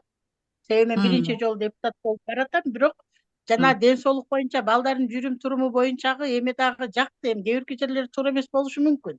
Мен дагы ошол деңгээлде, мисалы, билимим, тажрыйбам жок, бирок мен өзүмүн жумушум боюнча ушул көчө кыдырып, волонтер болуп иштеген үчүн, жүрүм турум баягы эмелер үчүн иштеген үчүн мага ошолдун дагы эмеси жакты. Себеби бизде айыл жерде ошондой зордук зомбулук, көйгөйлөр көбүрөөк болгон үчүн мен ошол зордук зомбулук боюнча дагы анан таза суунун кайра иштетип, ошону бизге баягы түзеле эле минтип шлангилерди берип койгон, таза суу деп. Бирок шлангидеги сакталган суулардан курттар чыккан үчүн таза суу бир өмүрдүн булагы деп мен өзүмчө девиз коюп эле керели кечке өзүм жазып отургам да 2 күндөн бери. Сонун. Эртең документ тапшырам депчи. Анан ден соолук боюнча дагы мен өзүм жазгам. Энеге кам көрүү бул ден соолугубуздун булагы. Эне канчалык коомдо ден соолугу чың болсо, биздин келечектеги балдарыбыздын жана ошондой эле коомубузга алып келине турган балдардын ден соолугунун чыңдыгы деп. Себеби мен баягы ковидке 19 каршы Эмирайт долбоорунда иштеп, өзүм окуп, ошол жерде волонтер болуп иштеп жүргөндө баягы өлүмдүн сонун. сандарын көрүп, анан ошондон кийин мен өзүм келин алып, баягы келин дагы ковид болуп, бала да ковид болгондон кийин ошондон төрөлгөн бала ушул күнгө чейин 5 жашка чейин жакшы сүйлөйт. Ошонун запкызынан аксагандыгы үчүн мен ден соолукка көбүрөөк басым жасадым. Бирок бедик эмесмин да. Аны толугундай кылып жатканды азыр мына эмелерден кичине жазып аттан бери толуктап атам каталарымды. Рахмат көңүл Хорошо. бурганыңыздарга. Сонун экен Гүлнар эже, рахмат. Айди эжеке, анда сизде сөз. Мен мындай ойлоп атам да, ошол план жазганда дагы мындай өтө этияттык менен ошол ишти чечүүгө көмөк көрсөтөм деп неме жазыш керек го дейм. А то если биз баарын эле жазып алсак, эртеңки күнү биз ошону аткара албай калсак, тоже жыл ичинде мону обещать еттиңер эле, келатканда толтура нерсени айтасыңар, анан канакей деп дагы баягы талап кичине немерээк болуп калат да. Бизге көбүрөөк коюлуп калышы мүмкүн да. Ошону айтайын дегем да. Бирок программалар сонун жакшы жазылыптыр. Рахмат. Дагы кимде ой бар ушул 4 программа боюнча? Мүмкүнбү? Мүмкүн болсо мен айтайын. Сиз айтпадыңыз программа боюнча депчи. Программаны жазуу, анан элге жеткирүү башка дагы, анан элдин кабыл алуусу такыр башкача да. Канчалык сизден мурунку айымдын жазган платформа программасы аябай күчтүү да. Элге ал мисалы суу катышуусу тиги деп жазган. Бирок менин оюм боюнча элге мындай чыкканда жана бизнести жүргүзөм дегени элге жагышы мүмкүн да. Бул нерсени кылат экен. Анан ошол эле жана мала жаштар жөнүндө спорт деп атпайбы? Ошол нерседен элге жагып туруп, ошолор көп добуш алып кетиши мүмкүн деген ой болду да менде. Алган болуш керек дегенчи. Чем баягы сиз муниципалитетти тигини муну көтөрдүңүз да, бирок карапайым элде ошол боюнча түшүнүк жок да. Спорт машыгат, тренажерный залга барат экенбиз менен швея иштейт экен деген көрүнүш такыр башка да. Менин оюм боюнча ушундай болуп керек. Аябай жакшы экен оюңуз. Дагы оюңуздар барбы? Жок боло турган болсо, азыр рахмат. Аябай сонун ойлорду айттыңыздар. Ушул 4 платформа тең өткөн Айди эжеке кол көтөрүп атасызбы же түшүрдүңүзбү же баягы боюнча элеби? Баягы боюнча түшүрөм. Хорошо. Эгерде ушул 4 ушул платформа тең өткөн талапкерлердин, депутат болгондордун платформасы. Көрдүңүздөрбү? Анан эмне себептен ушундай ар түрдүү, көрдүңүздөрбү? Ар ким өзүнө тиешелүү болгон, кайсы бир деңгээлде аябай эле мындай узкий деп коелу, кичинекей эле бир маселени көтөргөн, кайсы бир деңгээлде аябай чоң, ошол жергиликтүү алынча башкаруу органдарына тиешелүү болгон бардык маселелерди камтыгандар дагы бар. Кайсы бир деңгээлде мисалы аябай изилдөөсү жакшы чыккан платформаларды көрүп атасыңар, ошон үчүн биз жанагы изилдеп, талдап, байкап туруш өтө маанилүү деп ошон үчүн айтып атканбыз да. Анан бул төртөө тең колдонулган, төртөө тең ошол депутат болгон. Эмне себептен экенин азыр ылдый жагынан дагы карайлы. Канткенде эмнеге добуш берет? Ошол сулуу жазылган текстке добуш береби? Же эмне болот?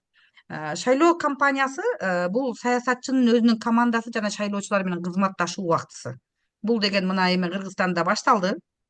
Биз азыр өзүбүздүн ошол штабтарды кантип түзөбүз, кимдер иштейт, колдоочуларыбыз кимдер болот, кимге багытталышыбыз керек экен, ким менен сүйлөшүшүбүз керек экен, кимдин добушун алыш үчүн эмне сөздү айтып барышыбыз керек да. Мына ушулар тууралуу кызматташуу убактысы ошол жергиликтүү кеңештин депутаттыгына талапкер болгондорго шайлоо кампаниясы 2 ай, бирок 20 күндүн ичинде гана биз толук кандуу ушул шайлоочу менен сүйлөшө ала турган, үгүт жүргүзө турган убактыбыз болуп эсептелет экен да. Ошон үчүн ушул кызматташуу убактысын аябай туура ошол команда менен биргеликте иш планды түзүп алып беребиз. Ошол иш пландын дагы түзүүсүн биз жана сиздер менен көрдүк. Платформа түзгөндөй эле үгүт иштеринин да планы түзүлүш керек. Платформаны эми түзүп мына тапшырып коебуз, анан үгүт иштерин ошо менен ыраттуу түрдө алып барышыбыз керек да. Себеби үгүт иштери ошол 20 күндүн ичинде гана бүтөт, андан кийин ашыкчасы жок да. Анан эми жакындарга үйдө отуруп айтсаңыздар айтып аткандарсыздар, ушундай болуп баратам деп. Бирок элге кеңири чыгып жайылтканга болбойт экен да. Кандидат шайлоочулар жана командасы менен тыгыз байланышта иштесе, анда ал жогорку деңгээлдеги натыйжага жетишет деген ошондой бир ишенимдүү шак бар экен адам. Себеби сиздин шайлоочуңуз менен командаңыз менен кандайча жолугушуп турасыз, кандай байланыш эмесин коесуз, коммуникацияны. Себеби могул силер туура айттыңыздар да, мынау 4 платформа тең кайсы бир деңгээлде кызыктуу, кайсы бир деңгээлде ойлондурат. кайсы бир деңгээлде аябай жөнөкөй болуп калышы мүмкүн. Бирок шайлоочуга кантип жеткиресиз? Ал жөн эле окуп алып эле макул деп добуш береби? Же айтып бересизби аны? Же ошол кагазды беришиңиз керекпи колуна сиздин шайлоочуңузга? Же шайлоочуңуз сөзсүз түрдө ошону мындай визуалдуу көрүп алып туруп добуш береби да? Биз ал тууралуу азырынча мен биле албайм. Ошол себептен кийинки мына суроого биз толук кандуу жооп табышыбыз керек. Сиз кандидат талапкерсиз бүгүнкү күндө. Эми биз азыр мен сиздерди 20 мүнөт ойлондурбай эле коеюн, бирок сиз ушуну үйдөн даярданып алсаңыз, себеби сиздер менен 2 октябрь күнү жалаң мындай практикага өтөбүз. Ошол күнгө чейин мүмкүн кимдир бирөө өзүнүн платформасын бизге айтып берет, ошону мындай коргоп берет, шайлоочунун астына барганда эмне деген суроолор жооптор түшүп калышы мүмкүн да. Биз бир талапкер бул жакта чыгып сүйлөгөндө калгандарыбыз шайлоочу катары ага жардам беребиз да. Ошон үчүн биринчиден сиздин шайлоочуңуз ким деген суроого жооп бериш керек. Анан эгерде сиздер байкай турган болсоңор, биринчи талапкердин платформасы аябай добушка ээ болуп депутат болгондугуна байланыштуу, ал жерде анын көчөсүндө, анын жааматында ушул тигүү цехинде иштейм деген жумушу жок айымдар көп экен да. Анан алар сөзсүз ошол 20 орун ачылат деп мындай кеңири түшүндүрүп бергендиги үчүн деле ал аябай жакшы добушталды. Дагы бир талапкердикин көрдүңүздөр, ал ошол жалаң гана жаштарга гана мындай кайрылуу жасады. Аларга ошол жаштар гана жардам, мындай жаштар добушун гана берди. Кийинки талапкердикин карай турган болсоңор, ал ошол изилдөө жүргүзүп, ошол жерде элдер бюджет тууралуу маалыматы жок экен, анан ошол маалыматты жеткирем деген үчүн бизде такыр берилбейт маалымат, биз ушинтип эле өз жумушубуз менен эле жерибизди иштетип жүрөбүз деген адамдар ага көбүрөөк добушун беришти да. Менин платформамда болсо, мен негизинен ушул жанагы интеллигенция менен, анан ошондой эле ошол муниципалдык кызматтарга муктаж болгон адамдар менен, негизинен эле ошол жанагы айыл өкмөттүн деңгээлинде жанагы өнүгүү стратегиясы ошо адамдарга багытталган болуш керек деп мен түшүндүрмө бергем да. Ошон үчүн менин шайлоочуларым ошондой курактагы жана ушул айыл өкмөттүн өнүгүүсүн мындай көзөмөлдөп турган жана ошого мындай өздөрүнүн оюн айта турган адамдардын командасын түзүп мен ошолор менен баргам. Ошон үчүн бул жерден азыр сиздер мына барып келдиңиздер, дагы барасыздар аймактык шайлоо комиссиясына. Баардыгыбыз мына азыр интернетти жакшы пайдаланып калдык. Өзүңүздөрдүн шайлоочуларыңыздардын тизмеси менен таанышасыздар, Биз аны айтканбыз, таанышып бүткөн болушуңуздар керек. Ошол шайлоочулардын тизмеси чыккан Борбордук шайлоо комиссиясы тарабынан. Ошол тизме жаңыланып турат эми убактысы сааты менен келген сайын. Ошолорду карап, алар ким жана көпчүлүгү сизди угат турган кайсы шайлоочу. Курагы жагынан, жынысы жагынан, социалдык абалы жагынан, же дагы кандайдыр бир маселелери жагынан, мигранттын үй бүлөсү болуп калабы, же чындап эле кредитке муктаж болуп жаткан үй бүлө болуп атабы, же жалаң эле мал жандык менен тиричилигин кылабы, же анын жер менен иштегендигине байланыштуу баардыгы ушул аба ырайына байланыштуу да. Сиз шайлоочуңуз ким? Ушуну аныкташ аябай маанилүү. Себеби платформаны жазып коюш өзүнчө, сиздер айткандай. Экинчиден, кимге, кайсы шайлоочуга багытталган экендигин билиш өзүнчө. Андан кийин аны ошол шайлоочуга жеткириш керек да. Эгерде ушундай күчтүү ораторлор болот, өзүнүн шайлоочусуна мисалы башка түшүнбөгөн башка бир маселени дагы толук жеткирип бере алат да. Шайлоочу ошол үчүн да добуш берген мындай бизде практика бар. Анан сиз алардын муктаждыктарын билесизби? Ошон үчүн кичинекей изилдөө жүргүзүп коюш, алар менен топтолуп туруп сүйлөшө коесузбу, же ошол Google аркылуу жасай коесузбу, же телефон аркылуу билесизби? Мына ушуларды билип өзүңүз тандап алышыңыз керек. Анан канча аял жана канча эркек жашайтты билиш өтө маанилүү. Себеби көптөгөн программаларды аялдарга гана багыттап өтүп кеткен шайлоочулар дагы, талапкерлер бар. Себеби аялдардын гана маселесин чечем дегендер үчүн да добуш берет. Кээ бирде бул коркунуч туудуруп калышы мүмкүн. Себеп дегенде анда биздин мырза шайлоочулар добуш бербей калышы мүмкүн. Бирок экинчи жагынан алар кыздардын келечеги дегенде, же ошондой эле энелери боюнча, анан жанагы аялдын ден соолугу боюнча кам көрүп аткан мезгилдерде мүмкүн кайра алар биз үчүн аябай жакшы шайлоочу болуп калышы мүмкүн. Ошон үчүн жанагы шайлоочуну изилдөө жана анын ушул эң чоң ор койгон айырмачылыгы бул жыныстык айырмачылык экенин билишибиз керек. Аял жана эркек экен, жана алар ким экенин билишибиз керек. Себеби программаны тактап атканда, эгерде биз платформаны түзүп аткан мезгилде жолду асфальттоо дегенди мисалы да киргизе турган болсок, же кандайдыр бир кичи жана орто бизнеске ошол кургак жерлерди же ошол дагы иштетилбей аткан жерлерди өздөштүрүп берүүнү киргизе турган болсок, анда ушул бизнеске кызыккан аялдар менен эркектер баардыгы эле добуш берип калышы мүмкүн да. Ушуга окшогондорду ушул дагы маанилүү. Анан баардык шайлоочулардын канча пайызын жаштар түзөт? Эгерде чындап эле жана эжеке бир талапкердикиндей болуп, сиздин шайлоочуларыңыздын эгерде 60% жаштар түзүп кала турган болсо, анда сиз программаңызда сөзсүз түрдө бир бөлүгүндө жаштар тууралуу мындай бир иш чара жүргүзө тургандыгы болушу өтө маанилүү. Себеби аны жасабай бара турган болсоңуз, анда биз жаштардан добуш ала албай калсаңыз, анда аз пайызды дагы бөлүшүп калабыз башка талапкерлер менен да. Анан мигранттар канча пайызды түзөт, бай адамдар канча пайыз түзөт? Бай адамдар бизге кызыгабы, кызыкпайбы? Ооба, кызыгат. Себеби эгерде биздин платформабызда коопсуздук маселеси киргизилген болсо, анда байлар аябай эле биз үчүн добуш беришет да. Анан аз камсыз болгон үй бүлөлөр канча пайыз түзөт? Мына ушинтип шайлоочуларды майдалап бөлүп, ошолорго багытталган программаны иштеп чыксак болот.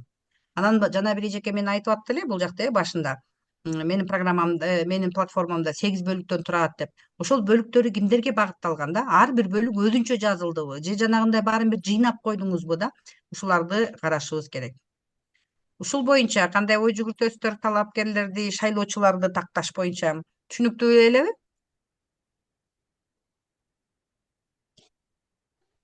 Түшүнүктүү, аябай Тактадыңыздарбы? Бүгүн билесиздерби ошону?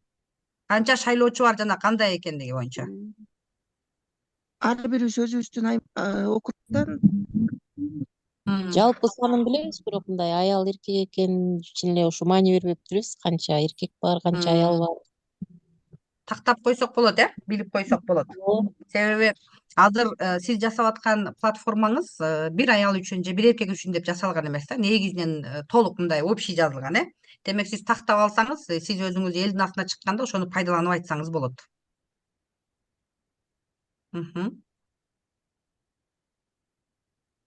Андай, бирок бул пайдалуу экенби сиздер үчүн ошол тактап коюу? Ооба, пайдалуу эле экен.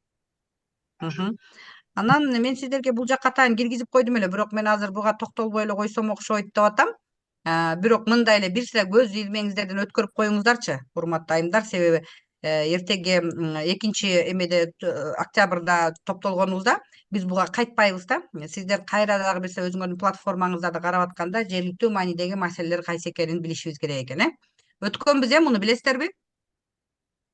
Ооба, өткөнбүз. Ооба, өткөнбүз. Эми сиздер ушул жерден билишиңиздер керек. Кайсыл мааниге сиздики кошулуп баратат, көрдүңөрбү? Тиешелүү аймактын экономикалык өнүгүүсүн камсыз кылуубу, инвестиция гранттарды тартуубу, муниципалдык менчикти башкаруубу, жергиликтүү бюджеттти түзүү бекитип аткаруубу, таза суу, канализация, муниципалдык жолдор, жарык берүү, көрүстөндөрдү камсыз кылуу, жалпы пайдалануучу жерлерди көрктөндүрүү, жашылдандыруу, парктарды, спорттук курулмаларды, бош убакыттарды уюштуруу, турмуш-тиричилик калдыктар, муниципалдык транспорттун иштеши, тарыхый маданий мурастар, китепканалар, жер пайдалануу эрежелерин белгилөө, калктуу конуштун аймагында жарнактык мыйзамдарды жайгаштыруу, коомдук тартипти сактоонун көмөктөшүү, элдик көркөм чыгармачылыкты колдоо, балдар жана жаштар менен иштөө боюнча иш чараларды алып баруу, диний тарбия жана массалык спортту өнүктүрүү, өзгөчө кырдаалдар, үй бүлөлүк зомбулуктан сактоо, соттолгондорду кайра социалдаштыруу, ветеринардык, санитардык чараларды өз убагында өткөрүү, аскердик каттоо жүргүзүү, тиешелүү аймакта жылуулук менен жабдууну камсыздоо деген ушул жергиликтүү маанидеги маселелер. Биз эгерде мына ушул маселелерден ашып да кандайдыр бир деңгээлде өзүбүзгө платформаны киргизип жасай турган болсок, аны кандайча аткарабыз деген бир ойлор пайда болот. Себеп дегенде ал биздин түздөн түз ыйгарым укугубузга кирбей калат дагы. Аны жасай албайсыз деп айтып аткан жокмун. Аны жасасак да болот. Бирок ал мезгилде биз анда башка мамлекеттик органдар менен аябай кызматташууну күчөтүшүбүз керек да. Ошол эле билим берүү тармагы министрлиги менен, мүмкүн социалдык министрлик менен, же райондук мамлекеттик администрация, же президенттин областтагы өкүлчүлүктөрү менен, же дагы кандай министерство чрезвычайных ситуаций менен иштеп калышыбыз мүмкүн, же ички иштер министрлиги менен иштеп калышы мүмкүн. Эгерде мигранттардын кандайдыр бир укуктары тебеленип чет өлкөдө жүргөн болсо, тышкы иштер министрлиги менен дегендей. Ал жерде дагы эч кандай чектөө коюлбайт. Сиз платформаңызга эгерде ошондой маанилде киргизсеңиз, бирок аны иш жүзүнө ашырыш бир аз татаалдашат. Себеби жергиликтүү кеңештин депутаттарынын өзүнүн жергиликтүү маанидеги маселелерди чечүүдө сиз ушул сессияда отуруп эле туура чечимдерди сунуштап, туура токтомду кабыл алып, туура контролдоп, акчаны туура бөлүштүрө аласыз да. Ошол себептен мындай менде чектөө бар экен, тиги бу дебестен сиздер мына ушул жагындагы карап койсоңуздар болот. Бул эми сиздердин эсиңиздерде гана болсун, себеби азыр тапшырма берилет. Эми талапкердин образынын негизги түзүүчүлөрү. Эми биз ошол жерге бара жатканда, биз эми талапкер катары биздин бир образыбыз барат. Ар кимибиз өзүбүз образ жасаптырсак болот. 2010-жылы мен ушу өзүмө 16-жылы мен өзүмө ушундай образ жасагам.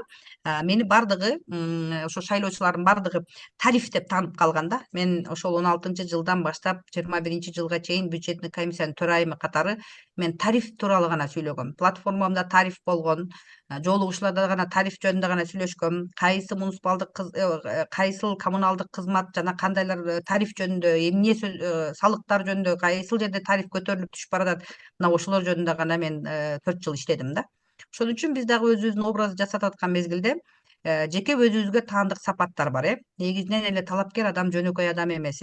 Кайсы бир деңгээлде харизмасы бар, баягы адамдар көрүп эле ынанат. Ошол адамдын келбетине, же жүрүм турумуна, же билим деңгээлине, же ошол коомдогу өзүнүн авторитетине, анан саясатты жакшы түшүнгөндүгү, талдоосу боюнча, чыр-чатакка барбаган, мисалы ушундай сапаттар менен бир сыйра тандашат. Мамилелерге да кандайча мамиле түзөбүз биз адамдар менен, тең мамиле түзө алабызбы, же өзүбүздү бийик сезип калабызбы, же башка адамдар кандайча кабыл алат ушундай ойлорду. Жана ошондой эле биздин ошол өзүбүздүн күнүмдүк жашообузда ишмердүүлүк, өзүбүздүн жумуш жасап аткан мезгилдеги лидерлик сапаттарыбыз. Себеби адамды артынан ээрчите билүү, ошол адамдардын тобуна жооп берүү жана аларды эгерде кайсы бир жакка багыттап бараткан болсо, аларга жоопкерчиликти сезе билүү деп. Демек ушулардын арасынан бизге тиешелүүлгөн сапаттарды карап барат экенбиз. Кандидаттын жеңиши үчүн эмне керек? Кандидат өзү керек, шайлоочулары керек. Саясий партиялар да колдоп калышы мүмкүн. Бул жерде бүгүнкү күндө жок экен. Мен ошон үчүн көбүнчө эле алып салдым. Негизинен баягы шаардык кеңештин шайлоосунда. Анан массалык маалымат каражаттары деп койдум. Эми эгерде бизге ошол журналист оба сиздер толук кандуу социалдык түйүндөрдү, WhatsApp, Telegram каналдарды пайдалана аласыңар, мыйзам боюнча ушундай уруксат дей турган болсо, анда биз ошолорду ушул массалык маалымат каражаттары аркылуу дагы жеңишке жете турган бир булак катары аны алабыз. Эми имиджмейкерлер дегенде биз атайын имиджмейкер нанимать этпейбиз. Атайын бирөөнү нанимать этип ага каражат төлөй албайбыз. Эгерде договор түзө турган болсоңор, анда сөзсүз түрдө аларга гонорар төлөш керек болот. Эми ал биздин тууган уругубуз, жакындарыбыз эле. Бул көчөгө барганда мындай бол, ал жерде муну айтпа, сен муну айтып алсаң ката болуп калат, же тиги жакка чыкканда сен ушул гана сөздү сүйлө деп эле өзүбүздүн тааныштар, туугандар деле бизге кайсы бир деңгээлде биздин имиджмейкерибиз болуп калат. Андан сырткары, мисалы чоң мындай эми чоң саясатка барганда, конечно, ал бөлөкчө болот. Ошон үчүн ошол эми имиджмейкерди атайын ала албайбыз, бирок алар бар бизде дайыма эле.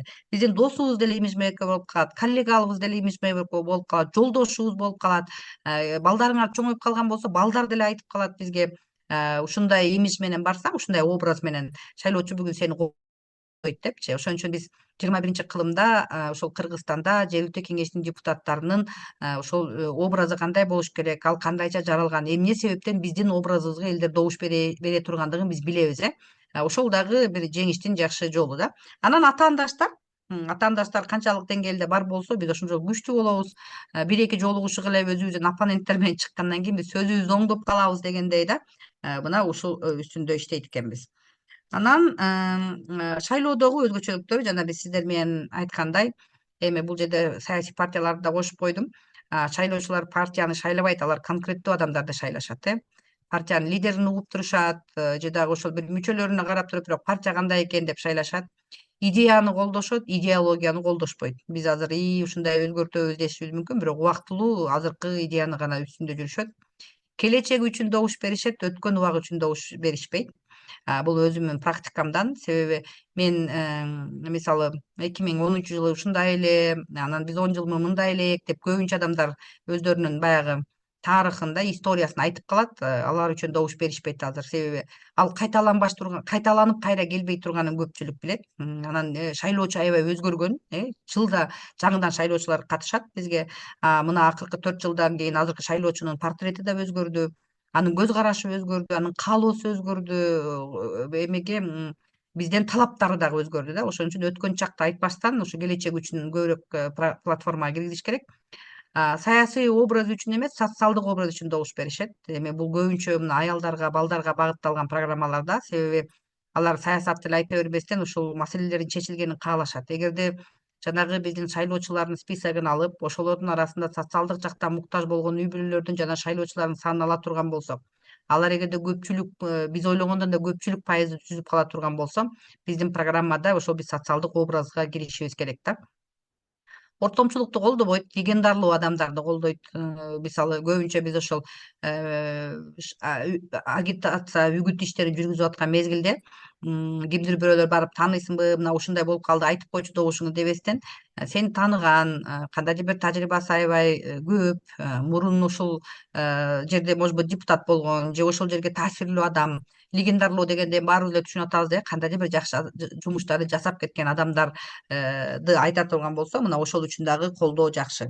Жалпылык үчүн эмес, ар бир адамдын тагдыры үчүн, баарыңыздар үчүн бирдеймин, баарыңар деген кайрылуулар аябай көбөйгөнүн көрүп атабыз. Ошон үчүн азыркы ушул 21-кылымда 24-жылкы бара жаткан талапкер аялдардын мындай сүйлөөсү жана образы, шайлоочу менен өзү кызматташуусу аябай айырмаланыш керек.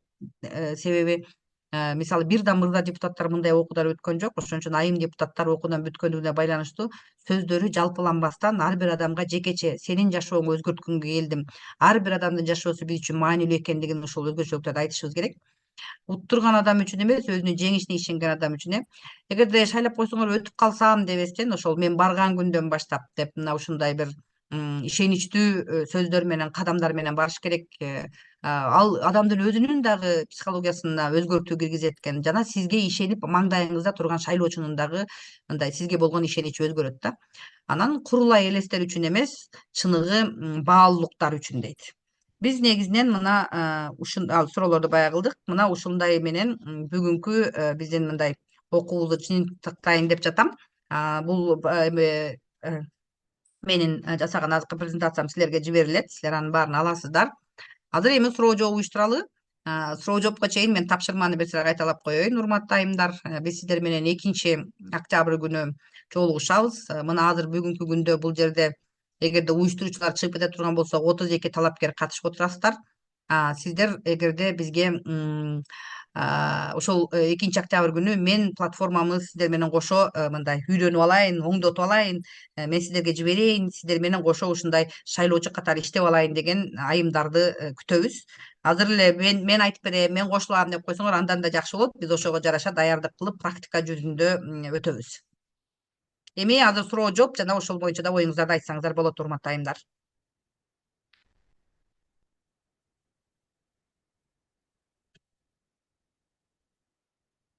Уктап калган жоксуздарбы? Жок. Бүгүнкү сабак боюнча түшүнүктүү болдубу? Кайеринде кошумчаңар бар, анан ошол 2-октябрга даярдык, ошол боюнча оюңуздарды айта бериңиздер. Жакшы болду, аягы сонун болду. Көп нерсени түшүндүк. Көп нерселерди билдик, кемчилигибизди билип, ошону оңдоюн деп жанталашып ноутбук Эми бизде кемчилик жок да, бардыгы эле болот. Шайлоочуну туура тандап алсаңыз эле. Көп нерсени түшүнүп атабыз. Жакшы. Нуржан Абдылдабековна, угуп атабыз сизди. Саламатсыздарбы? Кудайым буюрса катышабыз 2-октябрь. Дайым эле ушул конференция болгон сайын эле катышып атам колуман келишинче.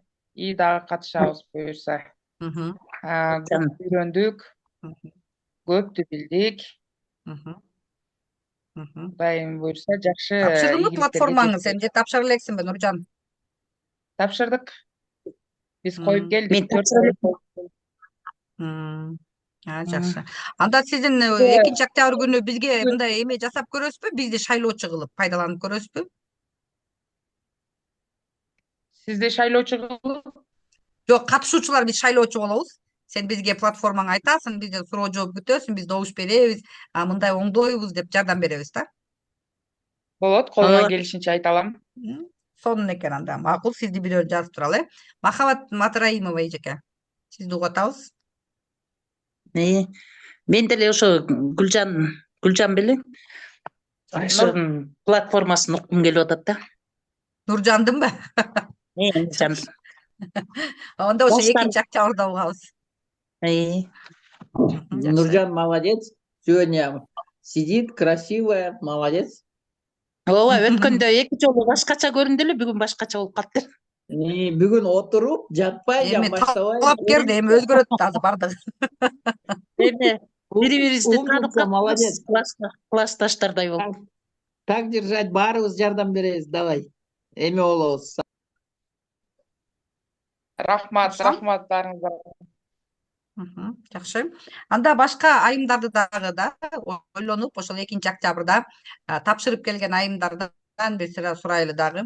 Анан биз жана башында айтып аттык эле, тапшырып атканда эч кандай кыйынчылык болгон жокпу? Же сиздерде бир мындай тоскоолдуктар болдубу? Эмнесине кыйналдыңыздар? Кандай болду? Айтып коесуздар? Ошо Нуржан ошол жөнүндө тапшырганда. Тапшырып атканда кандай бардыңыздар? Себеби тапшыра электер үчүн кичине болсо да сени угалы бир жолу. Биз да үйрөнүп алабыз. Бизде ошол тиги бизге берди. Форма 5, 6, 11, 12 бардыгын ошо даяр кылып коюштур. Биз ошол боюнча эле резюме толтурдук, өзүбүздүн өмүр баяныбызды жаздык, платформа толтурдук. 3/4 Кагаздардын баарын распечатка кылып коюп, сен кол менен эле толтурдуң бул жерлерин, Нуржан? Ооба. Нуржамал 3/4 цветной кылдыңар да? Кызыл, арткы фону. Нуржан, мен сага суроо берип атам. Сен ошол баардык кагаздарды распечатка кылып койгон, сен барып эле колго толтурдуң, чынбы? Ооба. Даярды эле толтуруп койдуң да, Распечатка болгон, ооба, даяр экен, жазуу түрүндө жазып толтурдук. Жакшы, угулбай калдым Нуржаманга. Нуржан? Айта бер. Кол түрүндө. Барчуларга ошону айтып коелу деп атабыз да, ошондо барганыңыздарда кагаз 2 тилде распечатанный болот, аймактык шайлоо комиссиясынан. Кыргызча, орусча экөөнү толтуруп, анан 9/4 деген фотография арты кызыл фондо, аны электрондуу вариантын алып алсаңар дагы болот. Себеби алар электрондуу да калат, Анан деген түндүктөн өздөрү алып алат экен. Эмнени? Соттолбогон деген данныйларыбызды түндүктөн карап өздөрү толтуруп коет экен. Калгандарын өзүбүз ырастап бердик. Эч кандай кыйынчылык болгон жок, жеңил эле болду. Жеке өзүм үчүн айта алам. Рахмат. Очередь экен, очередь эмес бекен? Жок, очередь деле эмес экен. Барсаң аябай жакшы кабыл алып, Нуржамал өргө отургузуп алат экен. Нуржамал, ырас сен айтканың такшы болбоду. Мен ушуреки справкаларды түндүккө барып, очередке туруп, анан кайсы убакта алам, эмне кылам деп эле кайгырып аткам да. Түндүктөн алат. Жок, түндүктө өздөрү керегин алып алат экен. Бизде эч кандай кыйынчылык болбойт. Эчтек албайсың, эч жактан справка жыйнабайсыңар. Кийин алып алчу элек го, андай дагы жок болуптур. Бизге аябай жакшы жеңилдик, шанстар бар экен. Ойлонбой барыңыздар, коюңуздар. Сүрөттү эле апарсак болот турбайбы, сүрөтүбүздү алып алып эле барып ошол жерде толтурат экенбиз.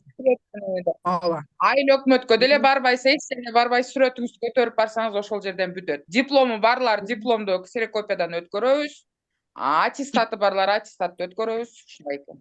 Урматтуу айымдар, урматтуу айымдар. Дипломду өткөрүп, нотариальный заверить этесиңер. Нотариустанбы? Ооба, нотариустан заверить этип анан өткөрөсүңөр. диплом. андай Эме, болбоду. азыр которсаңыз эме, Махабат эжеке, Гүлмира эжеке, азыр Нуржан эженин сөзүн, Нуржан эжекеники, Нуржан эжеке нотариальный контордан заверить этип барыш керек да, эмени, дипломду же аттестатты. Жок, эч кандай нотариуска кайрылган жокмун. Дипломду алып бардым, ксерокопиядан өткөрүп туруп эле кантып койдум скорачивательдин ичине делого. А, Нет, например, у нас такое было, тикке барганда бир кандидат до меня принесла документы, не заверенные нотариусом, эрежеде заверенный нотариусом кен, алтындарым. Поэтому берем оригиналын, 70 сомдон, у нас государственный нотариус, самый дешевый, он заверяет.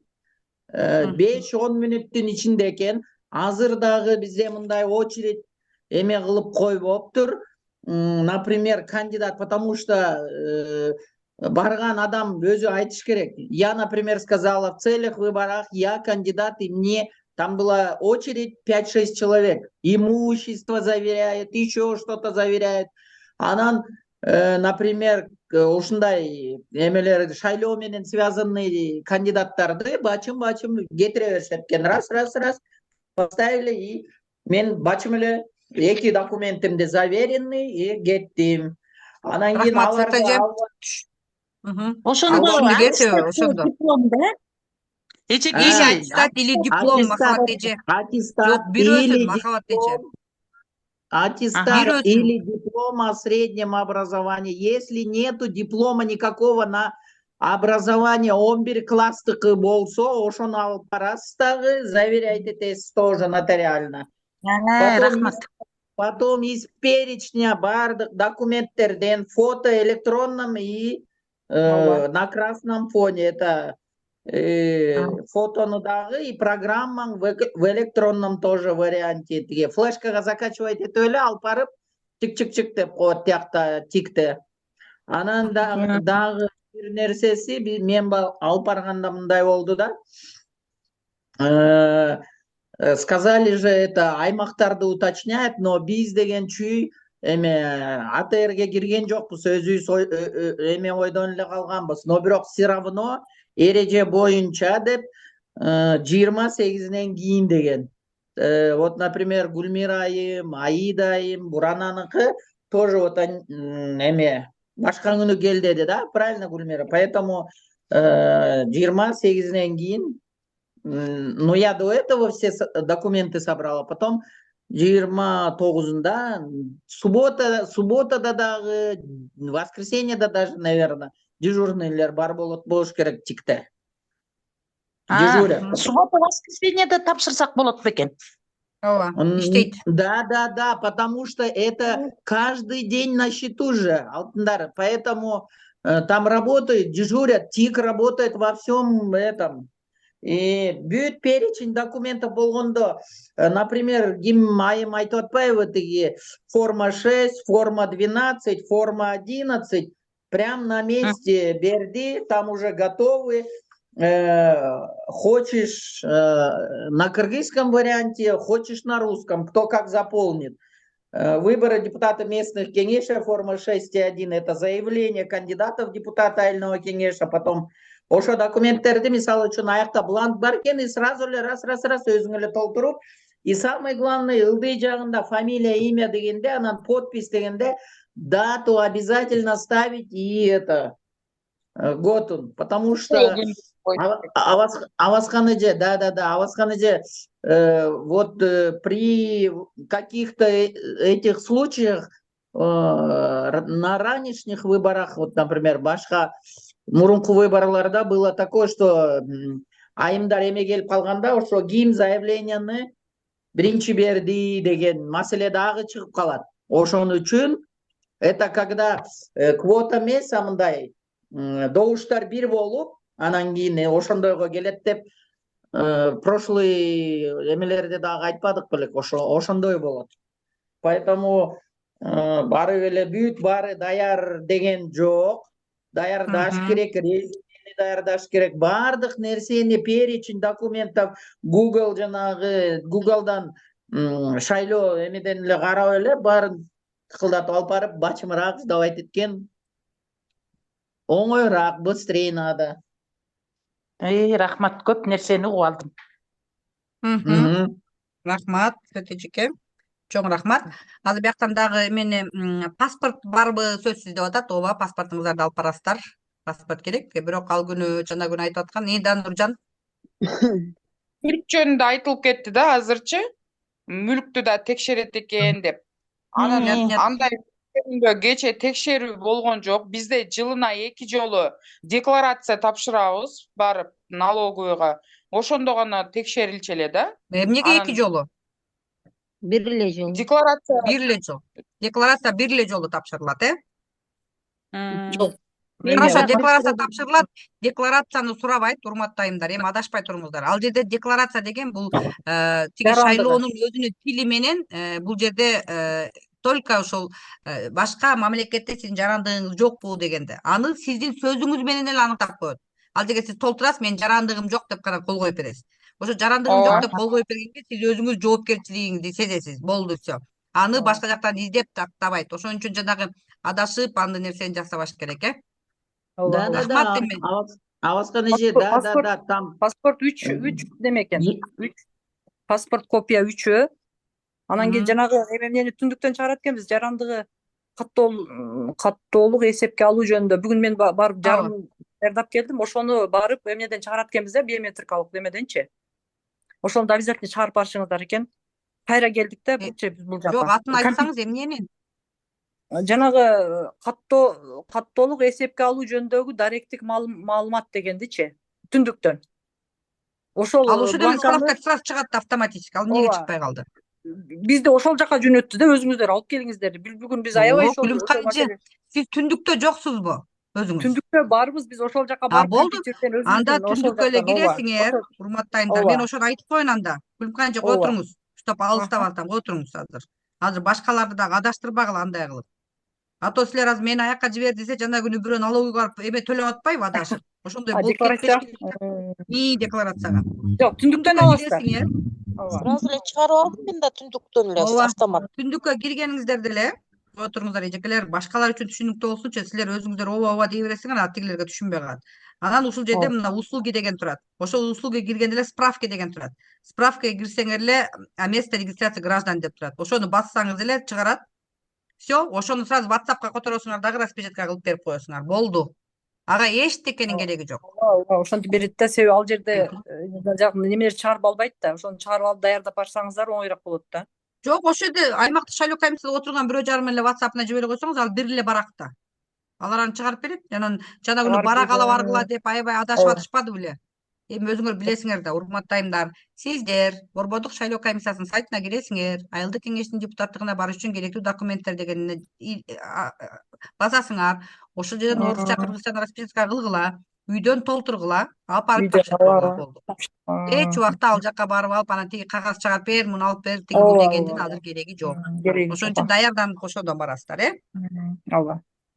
Бүттү анда, урматтайымдар. Анда баарыңыздар даярдык көрүңүздөр. Эгерде ким чындап талапкер болуп бараткан болсо, анда биз сиздер менен ошол 2-октябрь күнү жолугушабыз, дагы ушул убакытта, Чоң рахмат бүгүн катышканыңыздар үчүн. Салия, ты здесь? Анда сен жанагы эмеңи. Молодцы, бүгүн ай 38 болду го. Жок, жакшы, отвечалдар Концаева жакшы неме болду. Менде бир суроо бар эле. Айтыңыз, Назгүл эжеке.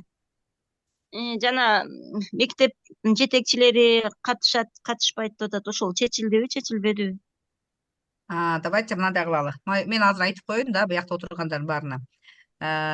Мектеп муниципалдык болушу мүмкүн, менчик, Бирок сиз ошо уставыңыз кандай? Сиз мектепте кимсиз? Директормун. Директор. Мектебиңиз кандай менчиги боюнча? Муниципалдык, мамлекеттик муниципалдык. Жок, мамлекеттик муниципалдык болбойт, эжеке. Менчик деген 3кө гана бөлүнөт.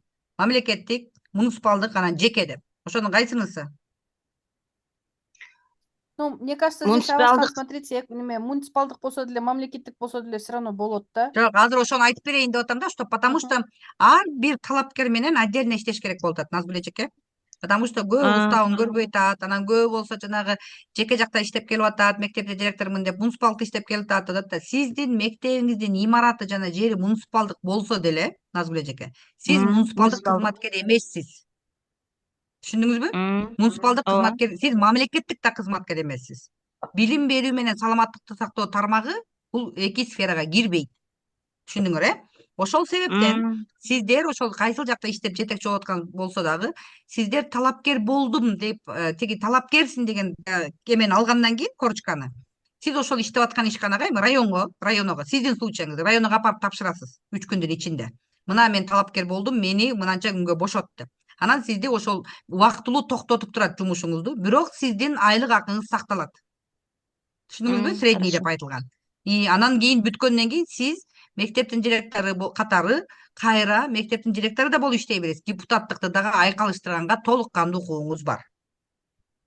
Рахмат. Суроода Абаскан эже, тиги директор болуп кайра албай койсочу, приказ чыккандан кийин. Мынандай, биз ал үчүн жанагы билим берүү тармагындагы мыйзам менен да карап чыктык да. Билим берүү тармагында бүгүнкү күндө мектептин директорлору дайындалганда 5 жылга дайындалат экенсиңер, силер ошо тесттен өзүнчө өтүп келет экенсиздер. Анан сиздер ошол 5 жылга дайындалып келгенден кийин силерди ошол 5 жылдын убактында эч ким снимать эте албайт. Ал эми сиздердин саясий укугуңарды тебелегенге эч кандай укук жок. Ошол себептен сизди убактылуу гана токтотот Аида эжеке. Эгерде сиз бүгүнкү күндө жеке бала бакча, жеке мектептин директору боло турган болсоңуз, мисалы ал жерден учредители бөлөк да, мисалы сиз директор кылган менен, ал албай койсо ал өзүнүн эрки. Бирок мамлекеттик жана муниципалдык мектеп бала бакчаларда сөзсүз сизди убактылуу гана токтотот.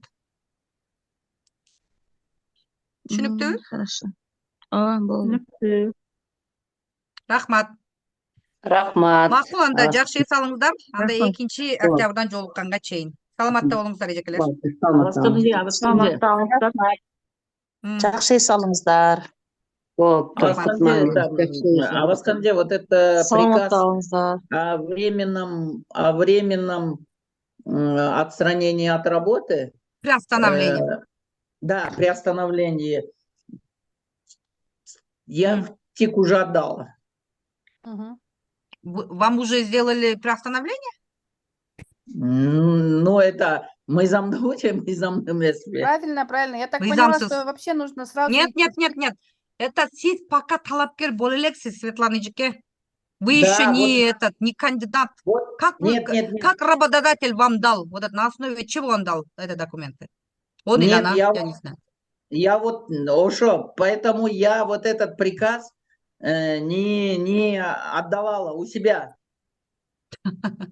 Это требование ЦИКа, получается. Это они требуют, чтобы сразу вместе с документами принести. Нет, они... Да.